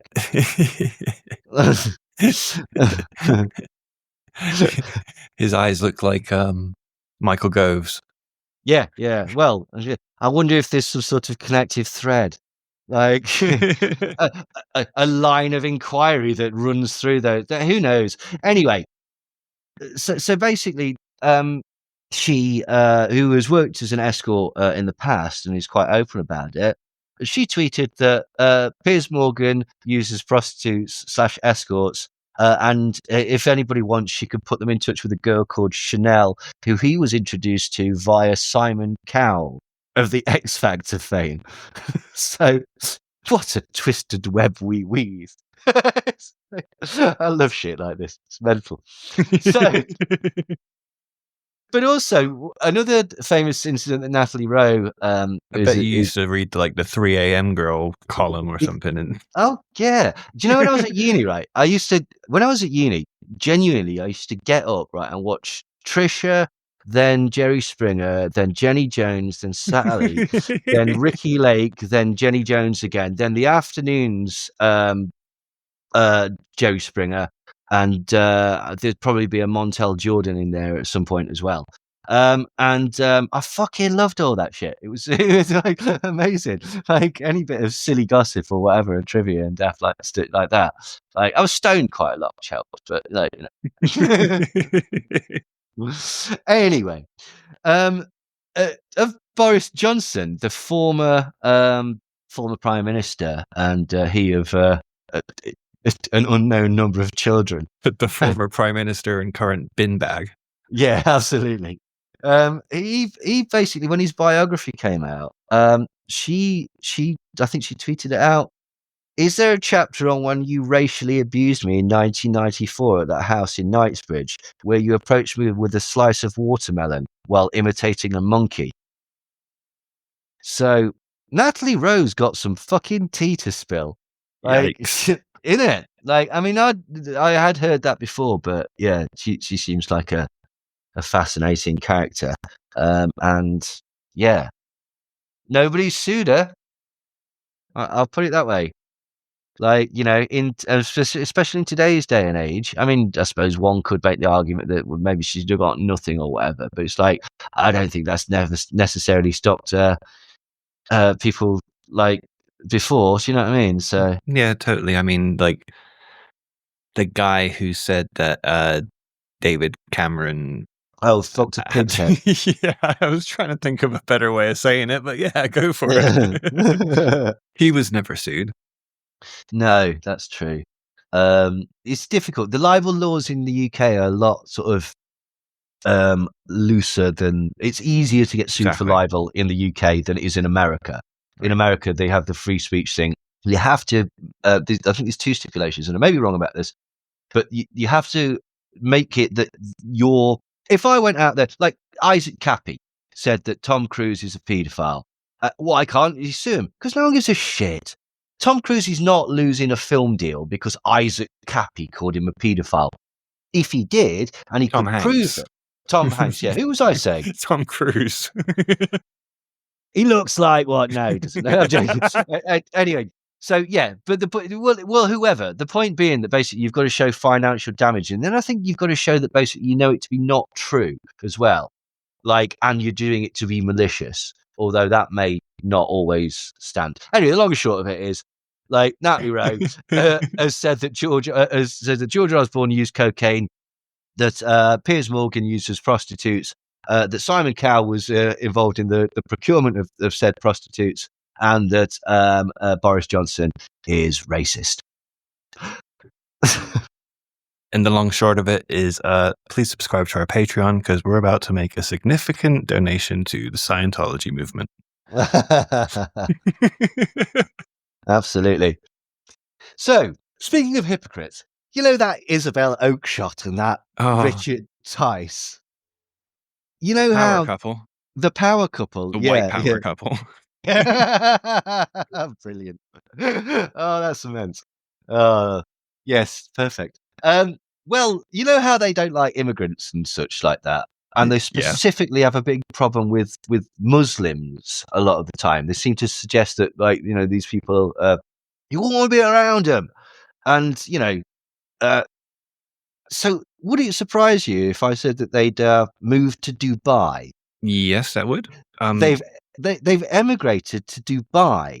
That's so. Richard Tice, MP. Is he an MP or is he just a member of Reform? Isn't he an MP? I'm sure he's an MP. But here's the thing, right? Okay, I have to fact check that. But he's apparently sharing his residency. So he's living half the time in Dubai, as is Isabel Oakeshott, and then half the time in Skegness, I believe he said, like, which is, you know, the Dubai of England, obviously. So yeah, no, he is MP for Boston and Skegness. Yeah, right. So this is it, you know, and you know what? I mean, Nigel's been spending a lot of time in Florida. Have you ever been to Skeg Vegas, by the way? What, Skegness? Yeah, Skeg Vegas is it's called. Skeggy, as we called it. I think that it's going to be quite a step down to move to Dubai. I wonder if he'll cope with the with the change in luxury and weather. But anyway, so anyway, irony was laid to rest on Talk TV this week after Dubai-based Isabel Oakeshott hit out at a number of illegal immigrants who are reportedly residing in London. The journalist, who's been living in the United Arab Emirates for a few months now to escape Labour's VAT raid on private schools. So she's moved to another country to take advantage of a tax break or because she doesn't want to pay VAT on kids going to private school. Like, Jesus. It's amazing. It reminds me of something that just happened at work the other day, last week, speaking to one of the guys. And he was going on about the government giving foreigners training and a car and all the military usual training, all the all the usual tropes, you know. Yeah. And I was like, well, first you got it right. It's the government, right? So think about the government, not the people getting the thing. Mm-hmm. He goes, yeah, it's just bullshit though. If I was younger, I'd move to Australia. I was like, so. Fucking hell. That perfectly encapsulates it. It's amazing, anyway, isn't it, really? So, Isabel Oakeshott, who has claimed in tweets or on her news show that she was able to, by sight, identify illegal immigrants when she walks through the UK's capital, which she has referred to in a totally non-creepy way as the motherland. So she's fled the motherland to avoid Labour's pernicious tax on private schools, and she says that the economy in the United Arab Emirates is booming. So, you know, it's ridiculous. I reckon she probably left England to escape James Melville. Still trying to do that podcast with her. Oh Christ, that was terrible and short-lived, wasn't it? Speakeasy podcast. Oh, fuck, that was dire. I forgot about that. Yeah. Yeah. Just to avoid his phone calls. He can't afford to phone her in Dubai. Anyway, one person pointed out on social media that buying or renting a place in Dubai, combined with plane tickets, transport costs for a family stuff, and storage, plus multiple plane tickets for a partner, surely costs more than the slight VAT hike on private school fees. And so, and also others pointed out the irony of Isabel Oakeshott living in an Arabic country where she doesn't speak the language. But she says, right, and fuck me, if this doesn't, again, perfectly encapsulate the ignorance of these people. She says it's okay to live in Dubai because there's a large expatriate group there. So by her logic... There's nothing more than my hate for expatriate. Well, the fucking thing is, right? Expat, yeah. You're an immigrant. Exactly. So by her, at what point, do people from, say, India going to somewhere like Bradford become expatriates? Yes. It makes no sense. What she's saying is only with an absolute sort of, this is their type of language. Only when the takeover is complete will we go, yeah, all right. Yeah, fine. Yeah, you won. Well played. Well played there. It's fucking ridiculous. But yeah, hey ho. So, still on that day, Trump basically ignores Elon Musk in regard to OpenAI. He says he doesn't give a shit about it. He says basically, I've spoken to Elon, but I've spoken to them all, actually. The people in the deal, they're very, very smart people. But Elon, one of the people he happens to hate. But I have, but I have certain hatreds of people too, Trump said. And then this is because CNN basically asked him, it's like, Elon has said that they don't have the money, which is actually quite embarrassing for Trump, because essentially what they've said on CNN is like, your mate says that you're fucking lying and been tricked by these other guys. And that was his response, basically, that I don't care. Elon hates one of those guys. They'll sort it out, whatever. But one of the things that, and this may well be why we're seeing quite a lot of what could be determined as sort of nuttiness, or what's probably more accurately described as the Steve Bannon tactic of flooding the zone with shit.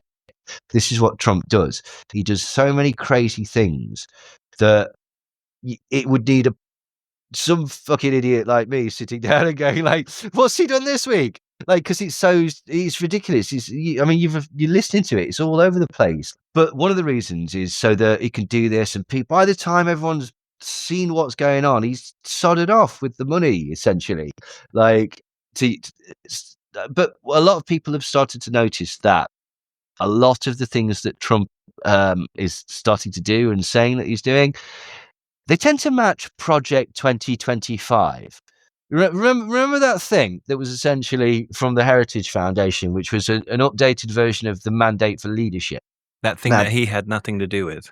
Absolutely nothing to do with. Nothing to do with. I mean, sure. Knows nothing about it. Nothing. Very good people, but know nothing about it. I mean, the Heritage Foundation essentially informed the entirety of his last term as president. They used to have this document called the Mandate for Leadership, and essentially what it does, and Obama followed it, Clinton followed it, Bush followed it to a degree, Bush Senior followed it.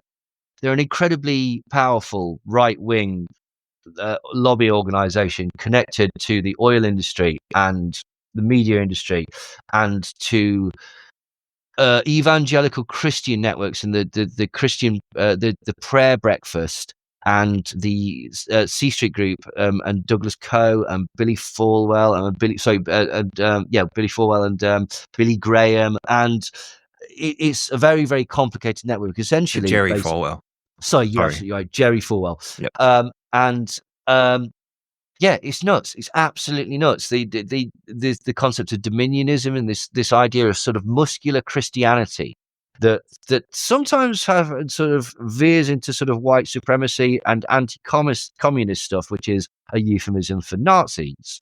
Heritage Foundation came up with the concept of cultural Marxism as a way to basically smear progressive ideologies and causes as communist, which was the big bad enemy of traditionally of America.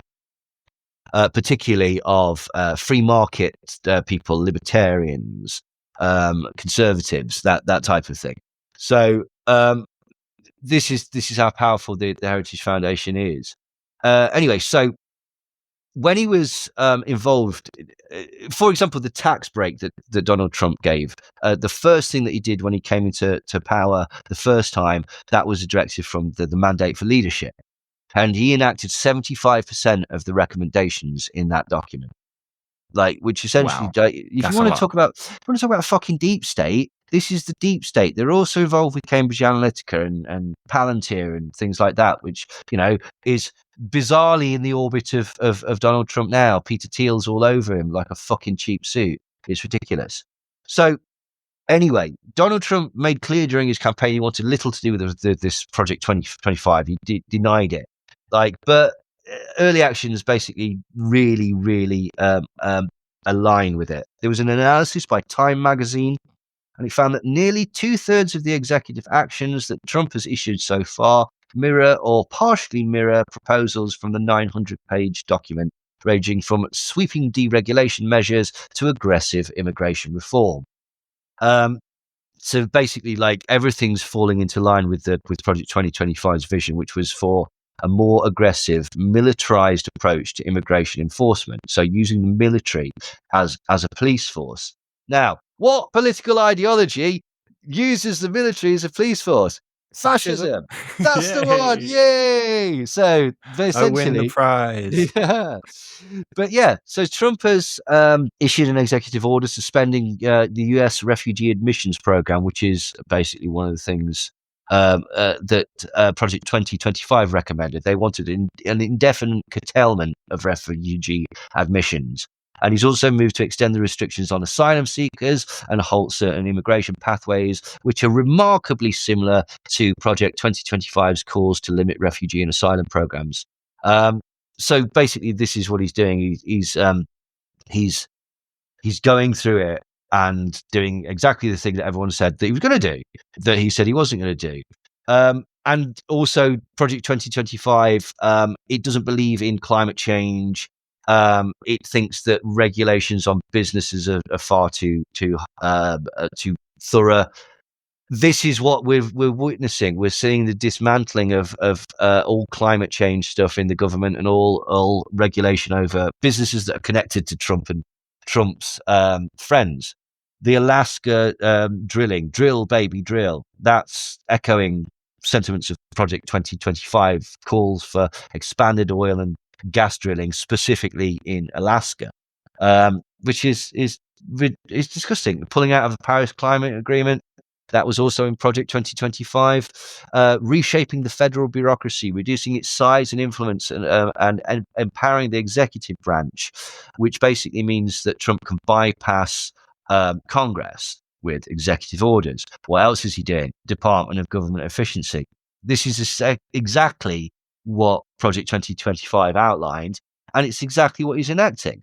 And there's going to be loads of stuff in there that doesn't get done. It's a 900-page fucking document. But a lot of that was in there just to basically make people go, oh my God, this is terrible. Again, the document flooded the zone with shit.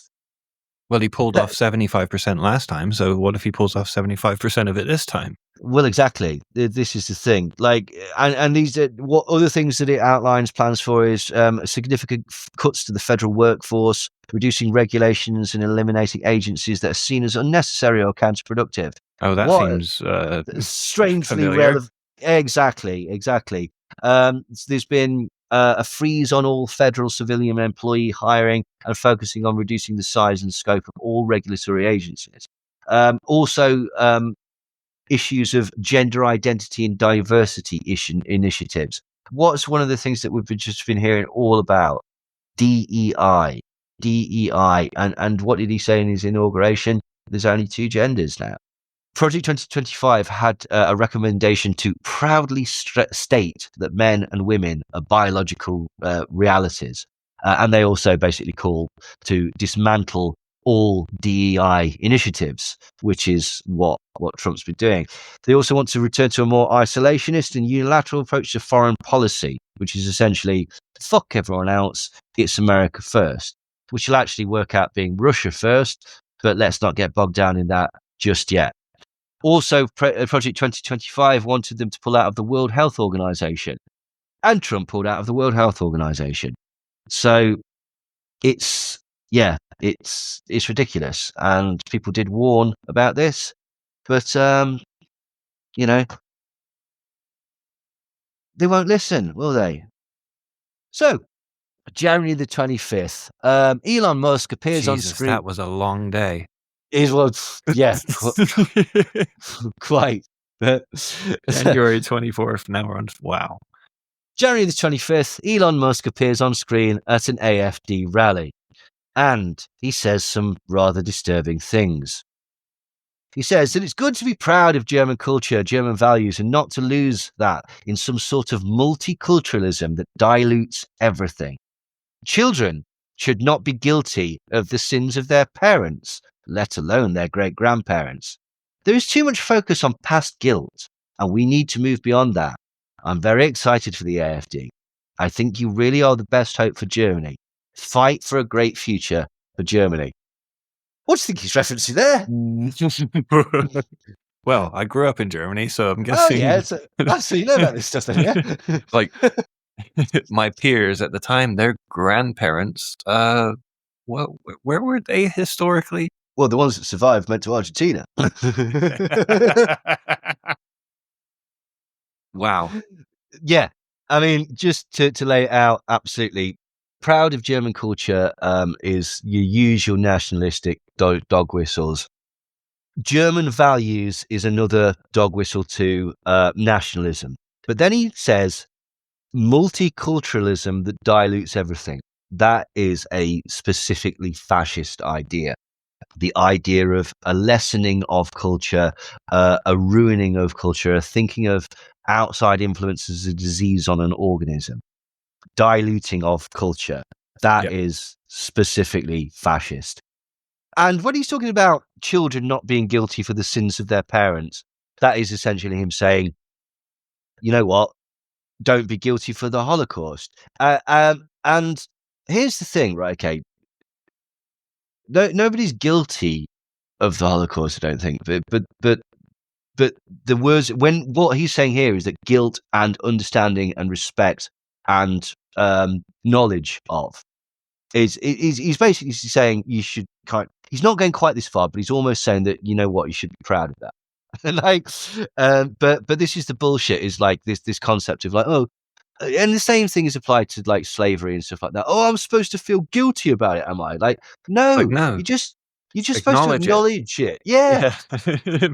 Took the words right out of your mouth. But yeah, but this is the thing. It's ridiculous. But so basically, you're saying Nazism is fascism. Yeah. Or they're interchangeable, essentially. The Nazis were fascist is probably a better way to put that. Yeah, so Nazism is fascism, not fascism is Nazism. But Nazis were fascists. Yeah, yes, yeah, absolutely. So Mussolini was fascist as well. So. This is the crossover here, really. Yeah, absolutely, totally. So when it looks like they're doing Nazi salutes, they're fascists. They're doing fascist salutes. No, I see what you're saying. Yeah, that's a much better explanation for it, that they are fascists as opposed to Nazis. Some of these fascists happen to also be Nazis. Because Nazis love fascism. Fascist, yeah, absolutely. But yeah. But yeah, you know, fascism is, it's not a new thing. Thatcher had fascistic well, it's an ultra-conservative thing, so it's on that side of the spectrum. Rooted in nationalism, militarization of the police. Things to it, yeah. The concept of a Superman, the idea of low regulation, isolation against other countries, scapegoating other people, the idea of outsiders being problematic to the organism that is your country and diluting its culture through that. Cool. The thing is that Nazis is just is an easy word. Everyone understands Nazis. Fascist is a concept that is slightly more difficult to get your head around and slightly more. Nazis are the bad guys in fucking Indiana Jones films, right? Yeah, Nazis are the bad guys who run around stabbing Jews. quite. If gassing you them and killing them, and Donald Trump is a fascist, right? Okay, and it's almost like. But here's the stupid thing: is that was I forget the exact phrase, but it said when fascism comes, it won't be in jackboots. It will be, softened off and stuff like that. And it fucking has. Reagan was a fascist, right? Okay.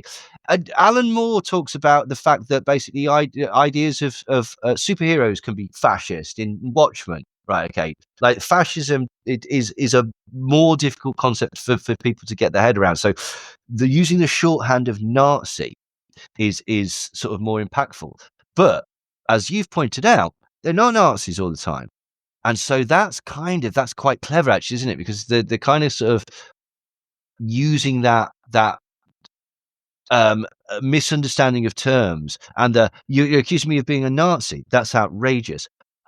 I have black friends. I have Jewish friends, or something like that. Okay, these were socialists. Yeah. Oh, that fucking bullshit. Yeah, absolutely. But yeah. But fascists can have those types of friends and whatnot. That there's more sort of scope with fascism. So that's why it's more dangerous, basically. Interesting point. Yeah.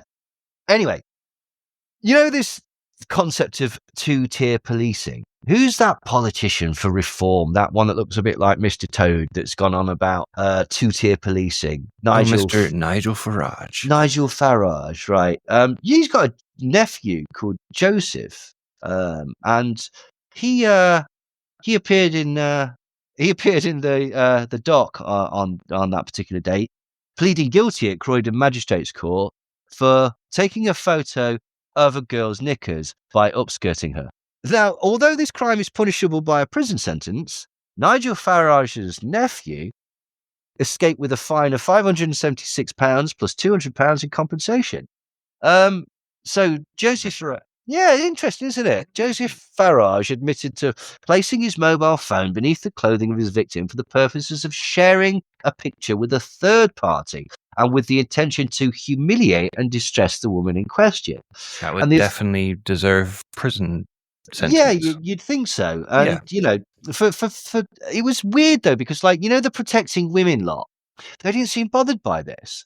And they also didn't really seem bothered about the sort of fact that somebody with a connection to a politician seemingly got a very lenient sentence for something that basically is a sex crime. Can I take a guess at someone who probably didn't care about it and should have? Leilani Dowding? Yeah, I don't think she mentioned it at all, to be quite honest. She's she went on a really weird bent recently of having a go at women for prostituting themselves. And it was like, you used to get your tits out for money. That's the same thing. And it's fine. Sex work is work. But she's introducing fucking hierarchies of people into sex work, which is, by the way, a fascist concept. Anyway, so Joseph Farage, he did it in the fucking co-op.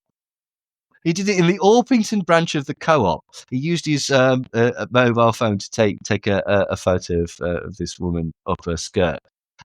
He's got 2 children of his own, and he runs an electrical firm in Kent. Not only did he escape prison time, he was not put on the sex offenders register.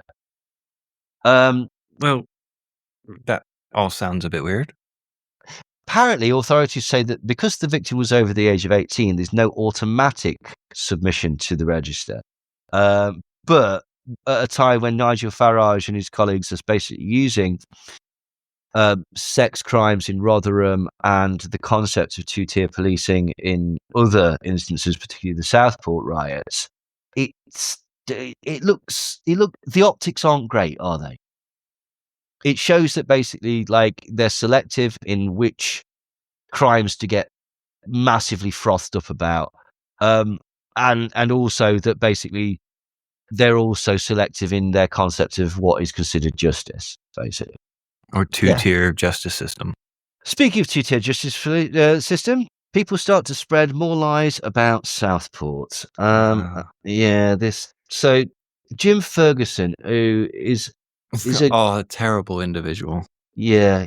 I'm not even entirely sure what he does. Is he on GB News or something? He's a I don't right know. wing. I don't know. I just woke up blocked by him one day, and I was like, Oh, right. Well, there you go. interesting. Who's this guy? And everyone was like, a terrible person. A You're terrible not missing person. anything. No, So I absolutely checked not. on my alt, and I was like, yeah, terrible Mm. person.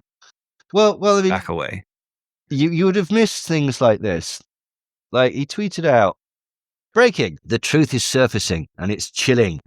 Keir Starmer defended the father of the Southport killer, a Rwandan warlord linked to yeah, a Rwandan I already warlord. know this is bullshit now. Do you reckon? Like linked Can we get a fact check on this, Jamie? So, Keir Starmer defended the father of the Southport killer, a Rwandan warlord linked to genocide. Under Tony Blair, he was brought to the UK alongside 9 other alleged killers under a special provision. Starmer fought to stop his extradition for genocide. Where are the other 9? Why was this a secret deal? Why the silence? The British people deserve answers, and the cover-up cannot stand. The safety of our citizens must come before globalist schemes. It's time for accountability. No more lies. No more betrayal. So anyway, journalist John Bye retorts, breaking. None of this is true. Shout out, John. Exactly. The father was 18 at the time of the Rwanda genocide and living in Uganda. He's also a Tutsi, who were the victims of the genocide, not its perpetrators. Also, Keir Starmer didn't represent him.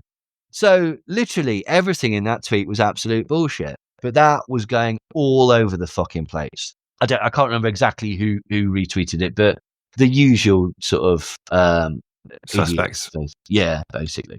Twats. Yeah.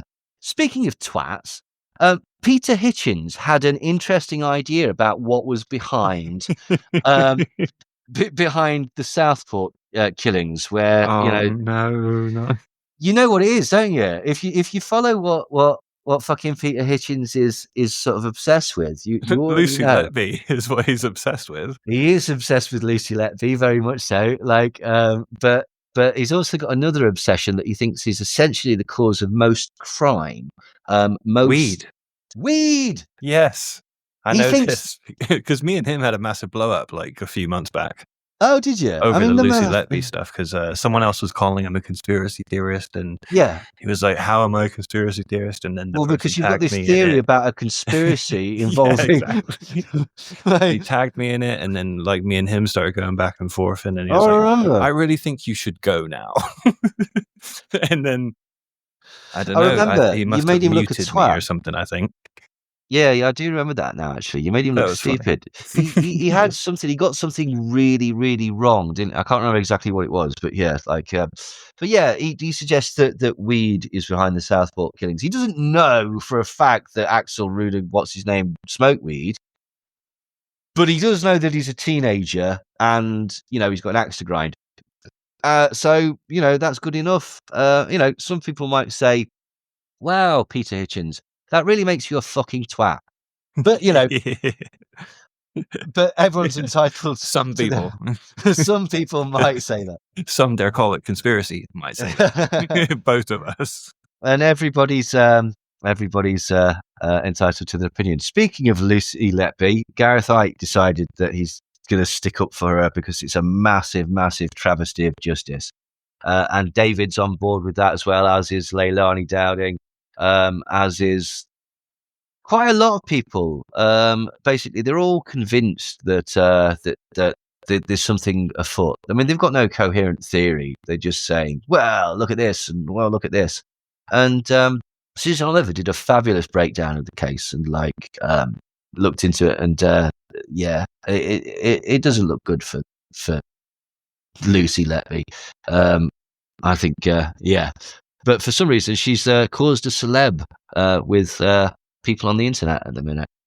Yeah, and it really, really gets me.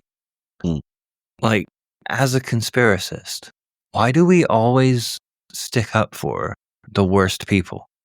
Especially when it comes to like crimes and stuff, we act like it was always some sort of miscarriage of justice or Stitch something. up or whatever. Yeah. To the worst people. Like I remember thinking that about like Ian Huntley. Yeah. You know, even thinking that about him, like, but it was the because I soldier thought it on the was base, yeah, exactly, and he was set up, and yes. the But the evidence was planted. why do we stick up for these terrible, terrible people? Because it makes it more fascinating. It's a more interesting narrative. There's degrees of contrarianism. It plays into that. I've seen injustices in the past. I'm against injustices. It's bizarre, isn't it? Because in your way you're trying to seek justice in your mind and with your actions, and by doing that, you end up sticking up for absolute bastards. Like Andrew Wakefield is a good one, right? Okay, people fucking love that guy. He's responsible for deaths, like as is RFK Jr. Like, it's ridiculous.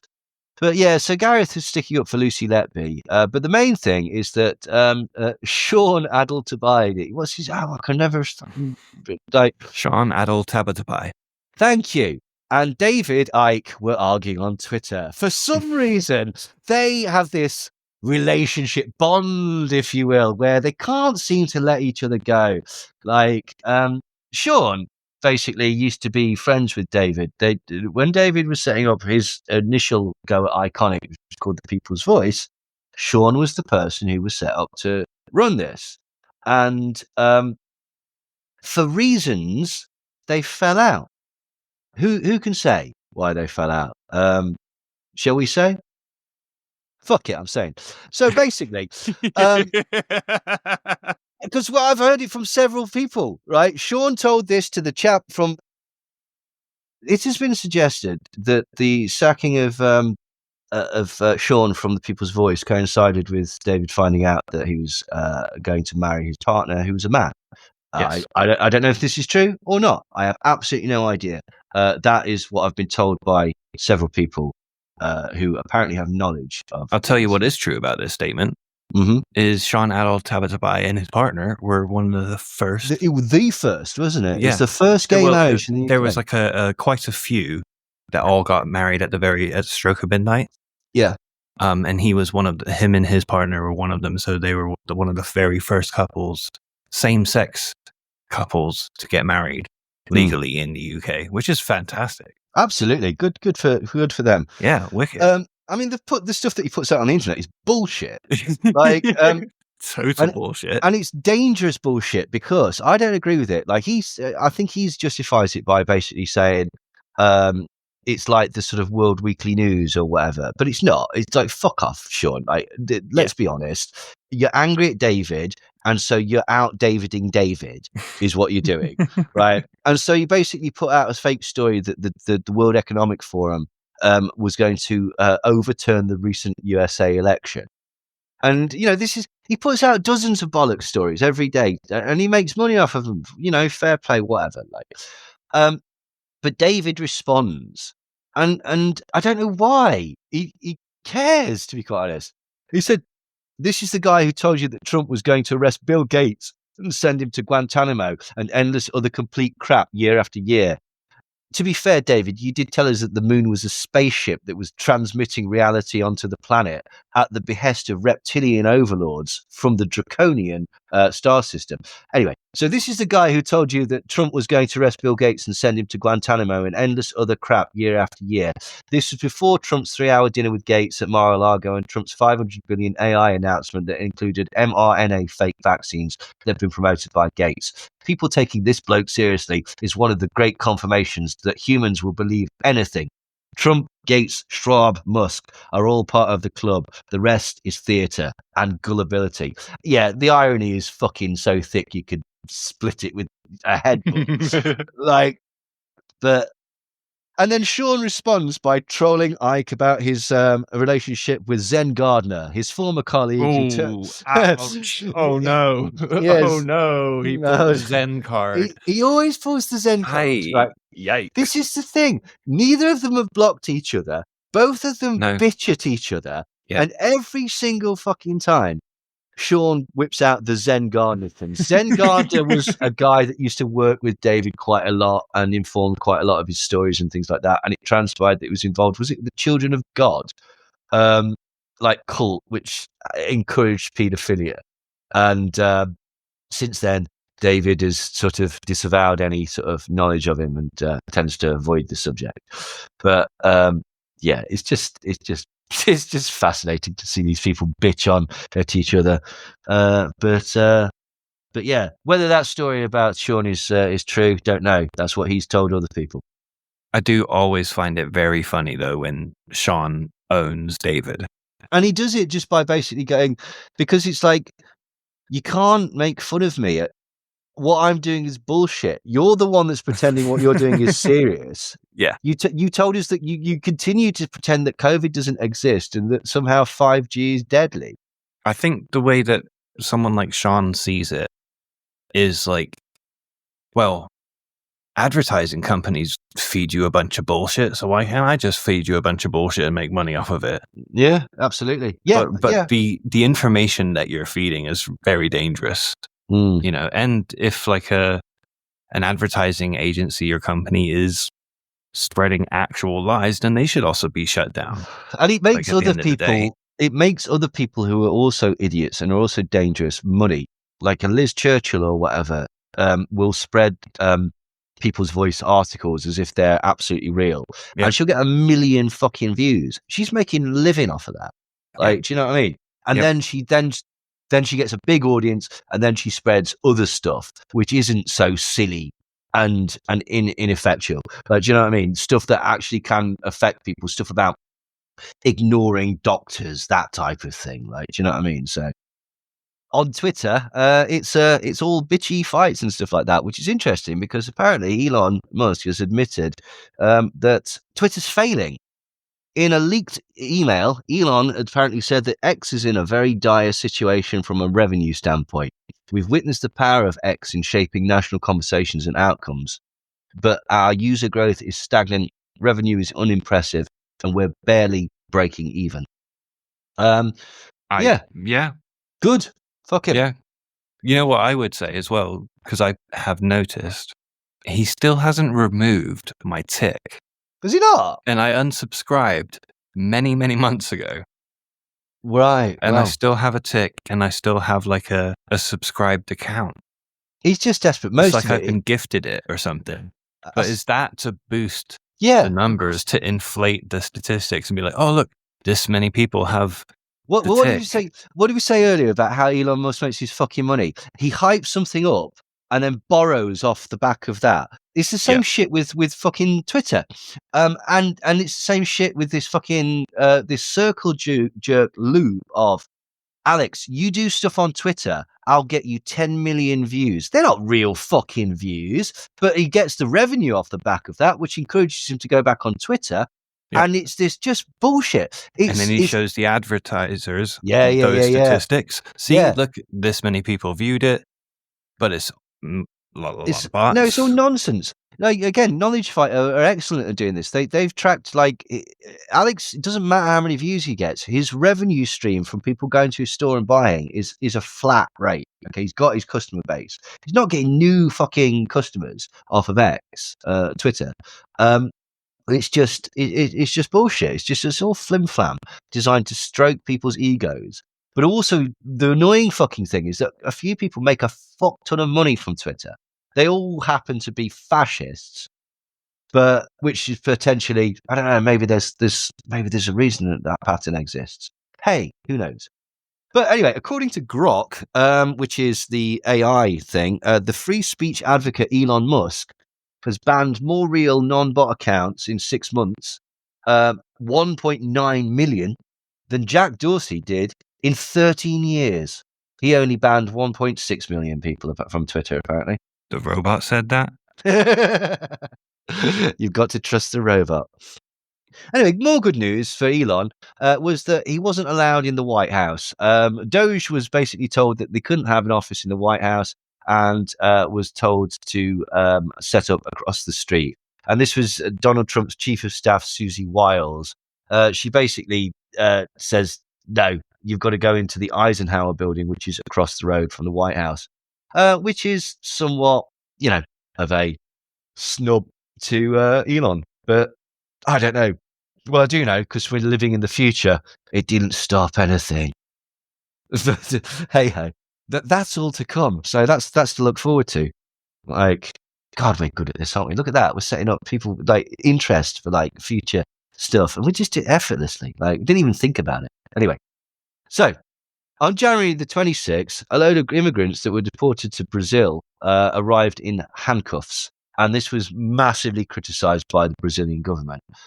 Basically, this is what's really, really stupid: is that there's been a program of deportations to various South American countries that's been ongoing. Trump decided to use military planes, and he decided to send people there as in shackles, as prisoners, which is not normally done. Normally, they just, fair enough, game's up, on the plane, off you get, back in the country, because they're not criminals in the country that they're coming from. They're illegal immigrants that have been deported. So it's ridiculous. Anyway, Eric Trump decided to tweet this and then thought better of it and deleted it within 20 minutes. Eric Trump tweeted, "Any and all who dare to defy the American Golden Age, heed this warning. You will, in all capitals, lose. Toe the line, or we will run you down. The gloves are off. And we're not playing around this time. For now, it's tariffs. But trust me, we can and will do so much worse." Passionate words there from the son of the President of the United States of America. An Fucking unelected person. yeah, absolutely. Like, I mean, essentially, like, who is he? Like, fucking hell. He's more of a disgrace than Marco Pierre White's kids. Like, fucking, like, dear me. Anyway, yeah, so he decided to delete that because, that would have come across as massively fascist.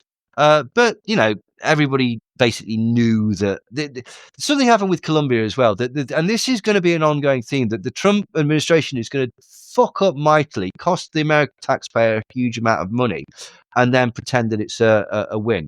So they were deporting people to Colombia as well as Brazil. Same thing happened. They used military planes and they sent people there in shackles. And essentially what happened was they turned them away. This is, no, you can fuck off. And then the government of Colombia sent their own plane to America and said, put them on it without shackles and treat these people with dignity. And the Americans did. This ended up costing the American government a fuck ton of money, an absolute fuck ton of money, basically. And as a response, Trump decided that he was going to put loads and loads of tariffs on Colombia and basically, tax them to fuck and blah, blah, blah, blah. And so what happened was Gustavo Petro, who's the Colombia's president, ordered an increase in import tariffs. And basically, this got into a little trade war. And you know what happened? Donald Trump immediately folded. He basically, he basically says, "All right, let's just stop this shit if you agree to keep taking deportees." And they were like, "We've been doing that. We would have done it when you sent these ones, but you sent them on a military jet and you shackled them. You made them look, you dehumanized them, and there's no need or reason to do that. Go back to doing it the way that it's been happening for the last decade, right? And we can continue with it." And that's exactly what happened. And this was sold as a victory for Trump. The Colombia's president said, "A migrant is not a criminal and must be treated with the dignity that every human deserves. And this is why I ordered the return of US military planes carrying Colombian migrants." He added, "I cannot force migrants to remain in a country that does not want them. But if that country returns them, it must be with dignity and respect for both them and our nation, in civilian planes and without them treating them like criminals. We will welcome our compatriots. Colombia deserves respect." And the slightly annoying thing was that basically the press didn't pick up on this, and they kind of went with headlines almost universally of like, Colombia backs down to pressure from Trump. Trump gets what he wants and blah, blah, blah. And it's like, no, he didn't. He had a tantrum. He got out negotiated, and he after a huge amount of money and effort got back to the exact same point that they're at when this shit started, which is just ridiculous. Wow. You ain't seen nothing yet, because on the same day, Donald Trump suggests that Palestine should be ethnically cleansed. Wait, what? Yeah. Donald Trump proposed that what Palestinians should do is leave Gaza. To use his words, just clean out. Just clean out. And maybe move temporarily, or could be long term, to Jordan or Egypt, maybe. And he said, I'd rather get involved with some Arab nations and build housing at a different location where they can maybe live in peace for a change. You're talking about probably 1.5 million people. And we just clean out that whole thing and say, you know what? It's over. So Donald Trump suggests that, and he elaborated somewhat. He basically and people tried to defend him by saying, well, the Palestinians are being killed in Palestine. Wouldn't it be safer to move them somewhere else? And it's like, you mean forcibly make people immigrate to another country, which is one of the mainstays of your campaign, is that you don't like immigration. So you're suggesting that you force people to leave their homes so that Israel can essentially have it. But it gets even more fucked up, because he then explained that no, Israel wouldn't have it. It would be owned by America.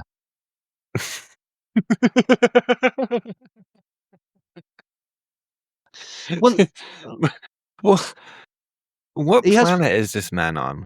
he's got plans, Brent. He wants to build real estate there. He reckons it could be I was gonna really say, nice. he is actually speaking like a real estate manager.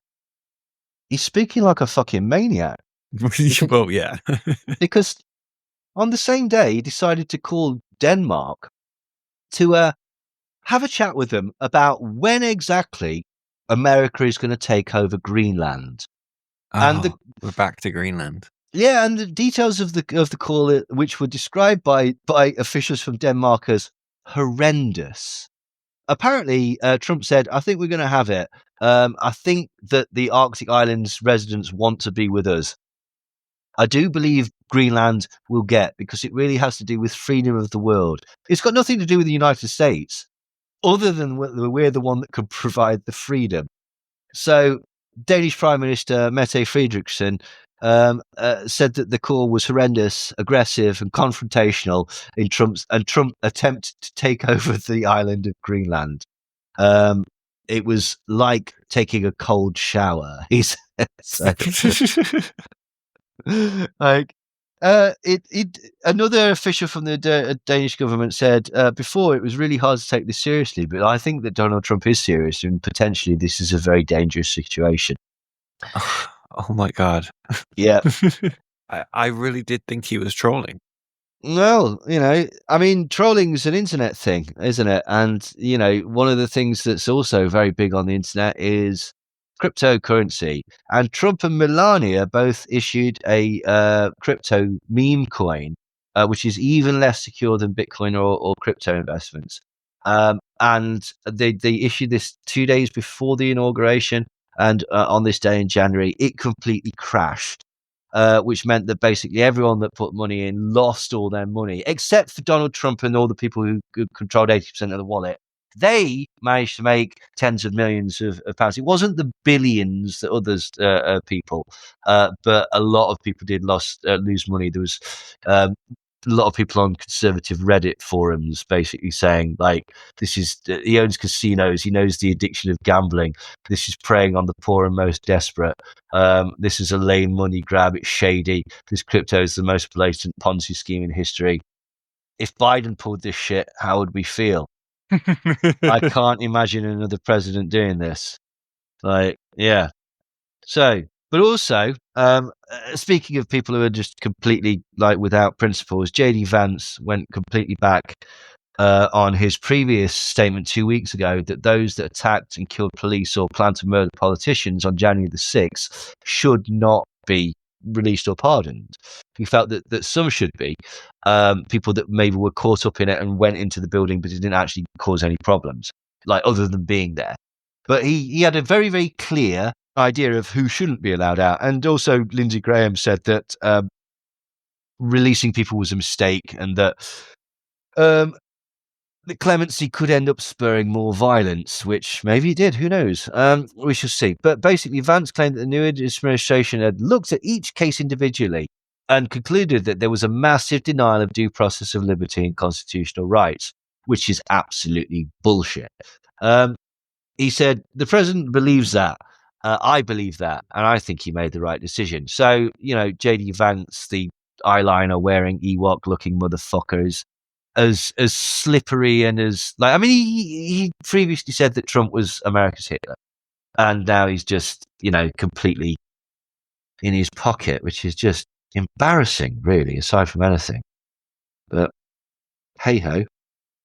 So we're now on to January the 27th, and the Independent reveals that basically UK civil servants often completely piss themselves laughing whenever Donald Trump phones up. So, President Donald Trump's phone conversations with two British prime ministers who served during the first term were apparently so madcap that they left staff at number 10 Downing Street in tears of laughter. One former Downing Street source described the conversations as extraordinary and brilliant. The latter meant that more sarcastically, and said that those present were with tears of laughter because the calls were hilarious. So that's just marvellous, isn't it? That Donald Trump. Who was Trump talking to? It would be the prime ministers at the time. So would that be? Was it? When did he get in? 2016. Who was it? Cameron, May, Johnson? Because I do think a Trump Johnson one would be ironically fun. Fuck me! Oh god, that'd be painful. Yeah, it would be, but it would be funny. Oh fuck me! It'd be like listening to two punch drunk, pissed old ladies.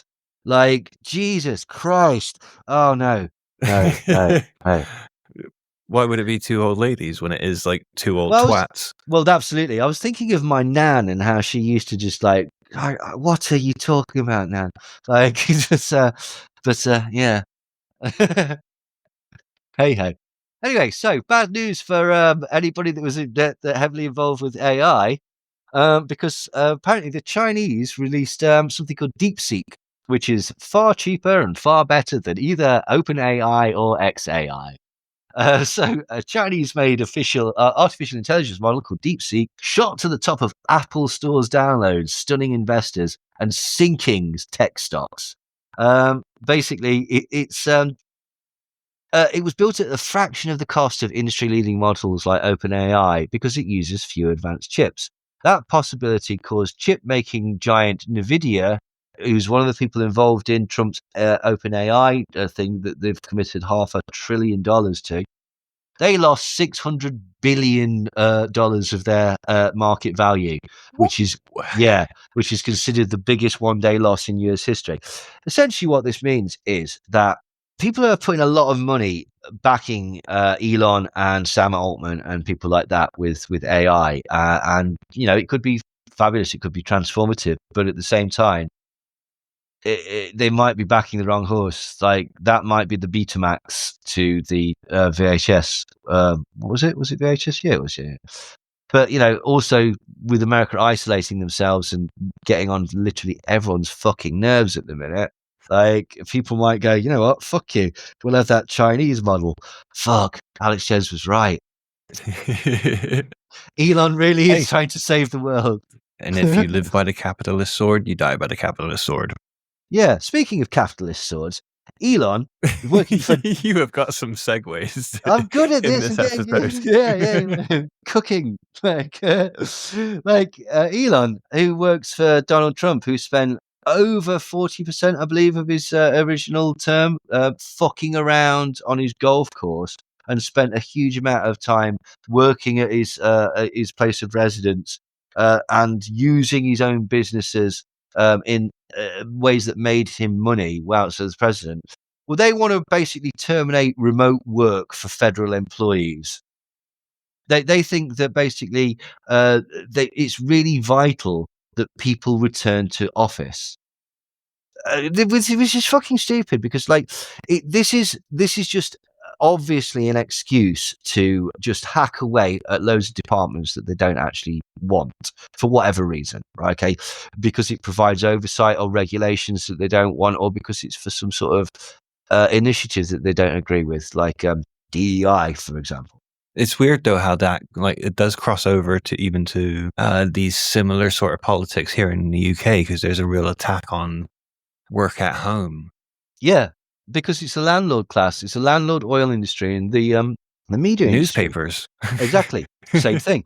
That was precisely for exactly the same reasons that they resisted the lockdown and did things like, say, Eat Out to Help Out, and had Dominic Cummings basically shop himself to the press, according to Guido Fawkes reporters, in order to undermine the concept of the lockdown and numerous other fucking things. Anyway, it's a similar thing. That problem initiated a lot of remote working. I've worked from home ever since then because you can. And it's cheaper. It saved me a fortune in commuting, and I do exactly the same amount of work, which is not a fucking lot. But anyway, but it saves the company money as well, because then they don't have to have as many offices. But this is the point. If they're looking at efficiencies, there's different ways of spinning this, and they're spinning it as basically like these people are lazy, which is fucking ironic considering that basically Elon's a tech guy.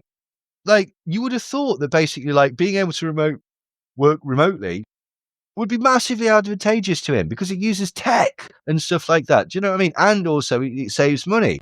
And this is also in line with the Heritage Foundation and elements of Project 2025, fucking over the American worker, making office hours a lot longer, reduction of wages, reduction of insurance for health, that sort of thing. Heritage Foundation has been instrumental in really, really making it unpleasant to work in America. The amount of holidays that they get compared to the UK, and the amount of benefits and security that they get is ridiculously low. I think they literally get like 2 weeks a year sometimes. Elon Musk said if federal employees don't want to show up, American taxpayers shouldn't pay them. Fuck you. The amount of subsidies that man has taken and the amount of credit that he's taken for work that wasn't his own is outrageous. So they're so hypocritical. Yep. So anyway, blind to the hypocrisy because it's a different type of it's team games. They give a fuck, right? Okay, and again, another example is another thing. Trump lies about California. What he said was basically like he claimed that the water had been turned off in California, which is why they couldn't respond to the recent wildfires. But he'd sent the military in, and they'd turned the water back on. And he posted, the United States military just entered the great state of California and under emergency powers turned on the water flowing abundantly from the Pacific Northwest and beyond. So California responded. The state of California responded. They said, the military did not enter California. The federal government restarted federal water pumps after they were offline for maintenance for 3 days. State water supplies in Southern California remain plentiful. It gets worse. So Trump decided, fuck that. And so he doubled down and ordered federal government employees to override the state of California's water management practices. And so he ordered the US Bureau of Reclamation to deliver more water and hydropower through the Central Valley Project, a network of dams, canals, and other infrastructure. And this nearly flooded the state and destroyed and was this close to destroying farmland. He had a fucking tantrum. He lied about something, then got called out on it, then had a tantrum, and then went, don't want the water? I'll give you all the fucking water in the world! And nearly destroyed a lot of people's livelihoods and potentially lives. Like, the man is a fucking moron. Like, but it's all performative, and that's the main thing, that people just ate it up. People, again, were on Twitter, like, look at him. He doesn't fuck around. Look at him showing Gavin Newsom who's boss and stuff like that. Which, yeah. So then something really, really grim was reported. But strangely, some people who would normally be sort of really, really onto this sort of thing weren't really that bothered about it. You see, there was a rape/grooming gang, and the problem was that this was in Scotland. And it's the 7 people involved in a Scottish child abuse ring that plumbed the depths of human depravity, have been jailed for minimum terms ranging from 8 to 20 years. The 2 women and 5 men will be monitored for life after being convicted of gang raping a child and violently abusing 2 other children in a flat in Glasgow where drugs were taken. Ian Owens, 46, Elaine Lannery, 40, Leslie Williams, 43, Paul Brannan, 42, Scott Forbes, 51, Barry Watson, 48, and John Clark, 48, were convicted in November 2023 after a lengthy and complex trial at Glasgow High Court. Owens, Lannery, Brannan, and Williams were found guilty of attempting to murder a child by pushing her into a microwave and trapping her in other places. 2 girls and a boy were abused over a 7-year period between 2012 and 2019 and were forced to take drugs and drink alcohol. In all, the 7 defendants were found guilty of 49 charges that included sexual offences, misuse of drug offences, and common law offence of assault to injury and danger to life. 3 victims under the age of 13 were subjected to horrific sexual abuse and violence in a Glasgow drug den dubbed the Beastie House over a 7-year period. So the gang would basically hold what was called rape nights and dance and sex nights where they'd basically turn up, take drugs, and abuse these children.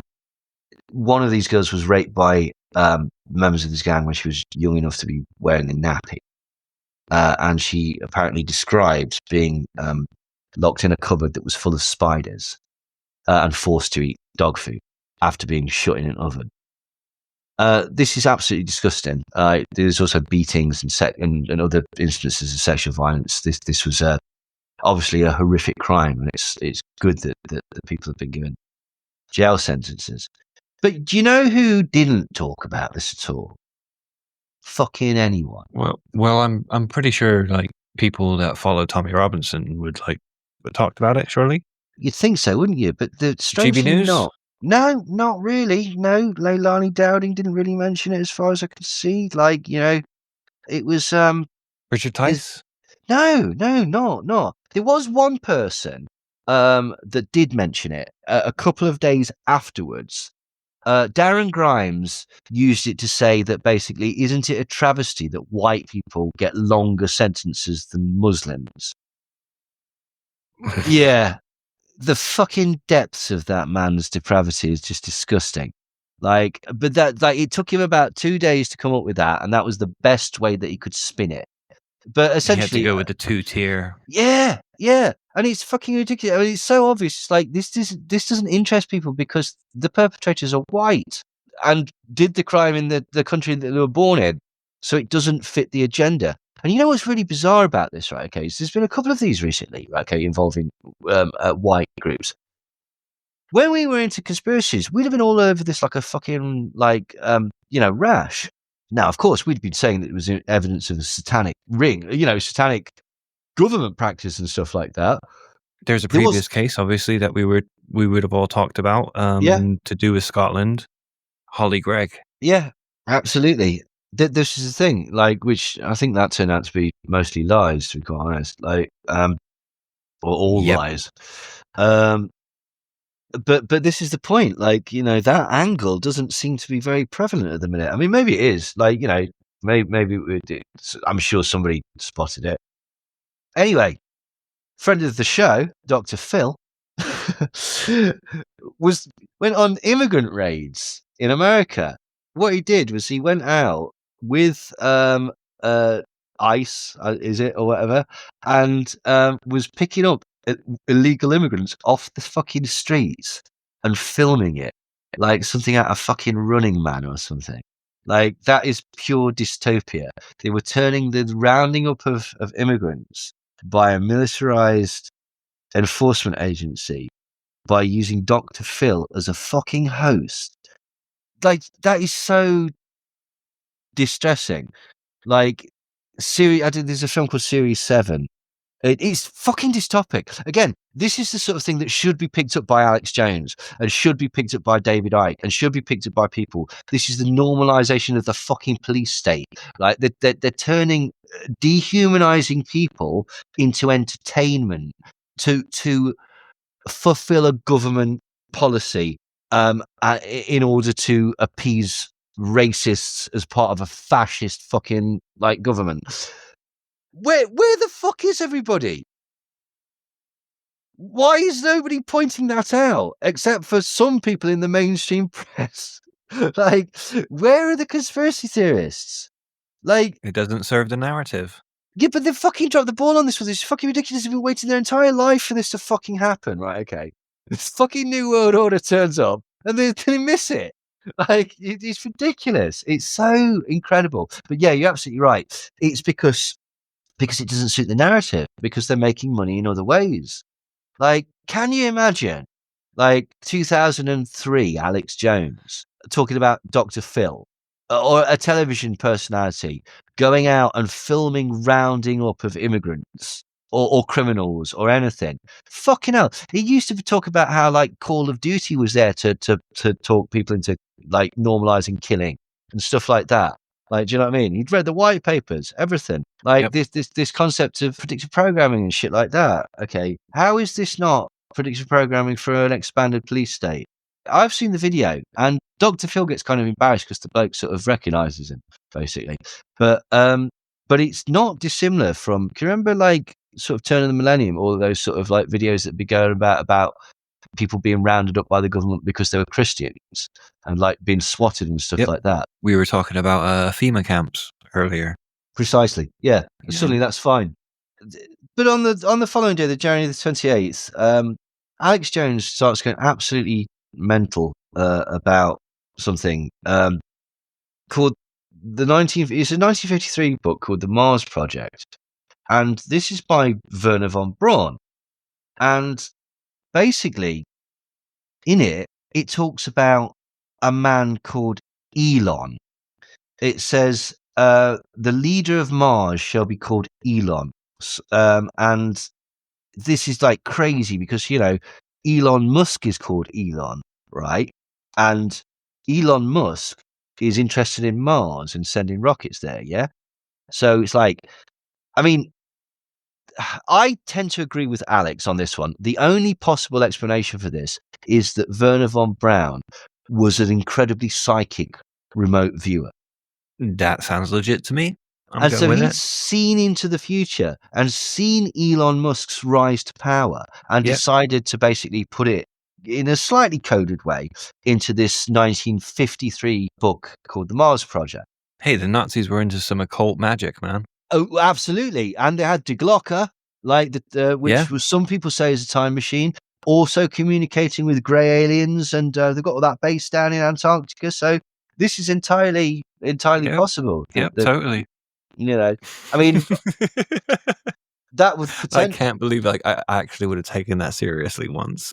Well, so I just got into a fucking like a time loop thing there, because I was like, is that why Werner Braun moved to America? Because he knew that the Nazis were going to lose, because he saw them. And then I thought, but hang on, but you can't change the future. So was he always You going to can move? if you know it. No, then no. Right? I mean, maybe, I don't know. Can you? That's the point, right? Okay. Like, if he could see the future, why didn't he just like give advice so that the Nazis won? I mean, that would be an easier option rather than keeping it to himself, but then like letting the cat out of the bag in 1953. I suppose after that, it's like, you know, most of the Nazis are dead. I could probably write this in a book. Yeah, by the way, I can see the future. I probably should have told you that, but I'd seen into the future and I saw myself not telling you that, so I couldn't tell you that. Anyway, so Alex Jones goes fucking mental about this and spends like absolutely ages talking about it and saying that this is really significant because it's you know, Elon and Mars and Werner von Braun, who apparently on this particular day is fine. Like, usually Alex hates Werner von Braun, like, because well, for numerous reasons. But Yeah, but paperclip was a good thing. Paperclip was a good thing, obviously, because that's an example of immigrants coming in with H-1B visas. Yes, precisely. But anyway, what's weird, though, is that Elon tweets out, how can this be real? Someone's put that this thing is going on blah, blah, blah. And so Elon like tweets out, yeah, how can this be real? This is absolutely crazy. That this doesn't make any sense at all. This is just, you know, nuts. And yeah, it's an absolute mystery, isn't it? It's like a complete mystery. And I don't think I'm gonna foreshadow this. Tell me his dad makes another appearance. Well, yeah, I mean, that'll be the thing, right? Because the person that named him was his dad, yeah? And his dad named him after the character in this book. I And we guessed know it. that, I didn't know. Actually, no, didn't know. and we know that is the case because he said that numerous fucking times in numerous fucking interviews, and everybody knows about it. Now, the thing that struck me is, why the fuck are you naming your son after the character in a Werner von Braun book? That's like naming your kid after a fucking Bertram song. Like, it sends... You would do that. No, I wouldn't. No. The depths of ER. Do your homework. Yeah. No, Elon would do that. His kids are called fucking Tyrannicus, Mechanicus, and X, and fucking EIEIO or some shit. I don't know. Like, it's nonsense. But yeah, Errol Flynn. Not Errol Flynn. Errol Flynn's the alcoholic dancer with the enormous penis. Errol Musk. Errol Musk, who may or may not be alcoholic, may dance, and may or may not have a massive penis. Who knows? Anyway, he named his son Elon after, because he always had a fascination with Mars and stuff like that. But also, it sort of fed into it. Like, he's had these ideas, these grandiose ideas of his kid like being this all conquering emperor and stuff like that. And like that, this probably fed into Elon's fascination with Mars. So it's not magic. It's just how the world works and how things influence you. But yeah, the most troubling thing that no one seemed to pick up on about that was like, why has he named his son after a fucking character in a Werner von Braun novel? That's strong, that. You know. But Blondie were named after Hitler's dog, though. So, but I think that was probably more ironic. I wonder if maybe he saw it. Maybe he was a psychic remote viewer. Oh, this will be funny in about 30 or 50 years, mate. I tell you what. I named him after a Nazi, and then he does a bloody Nazi salute. Brilliant. I don't know. But yeah, so that was the world, according to some. Yes, the ribs, they're all great. Us?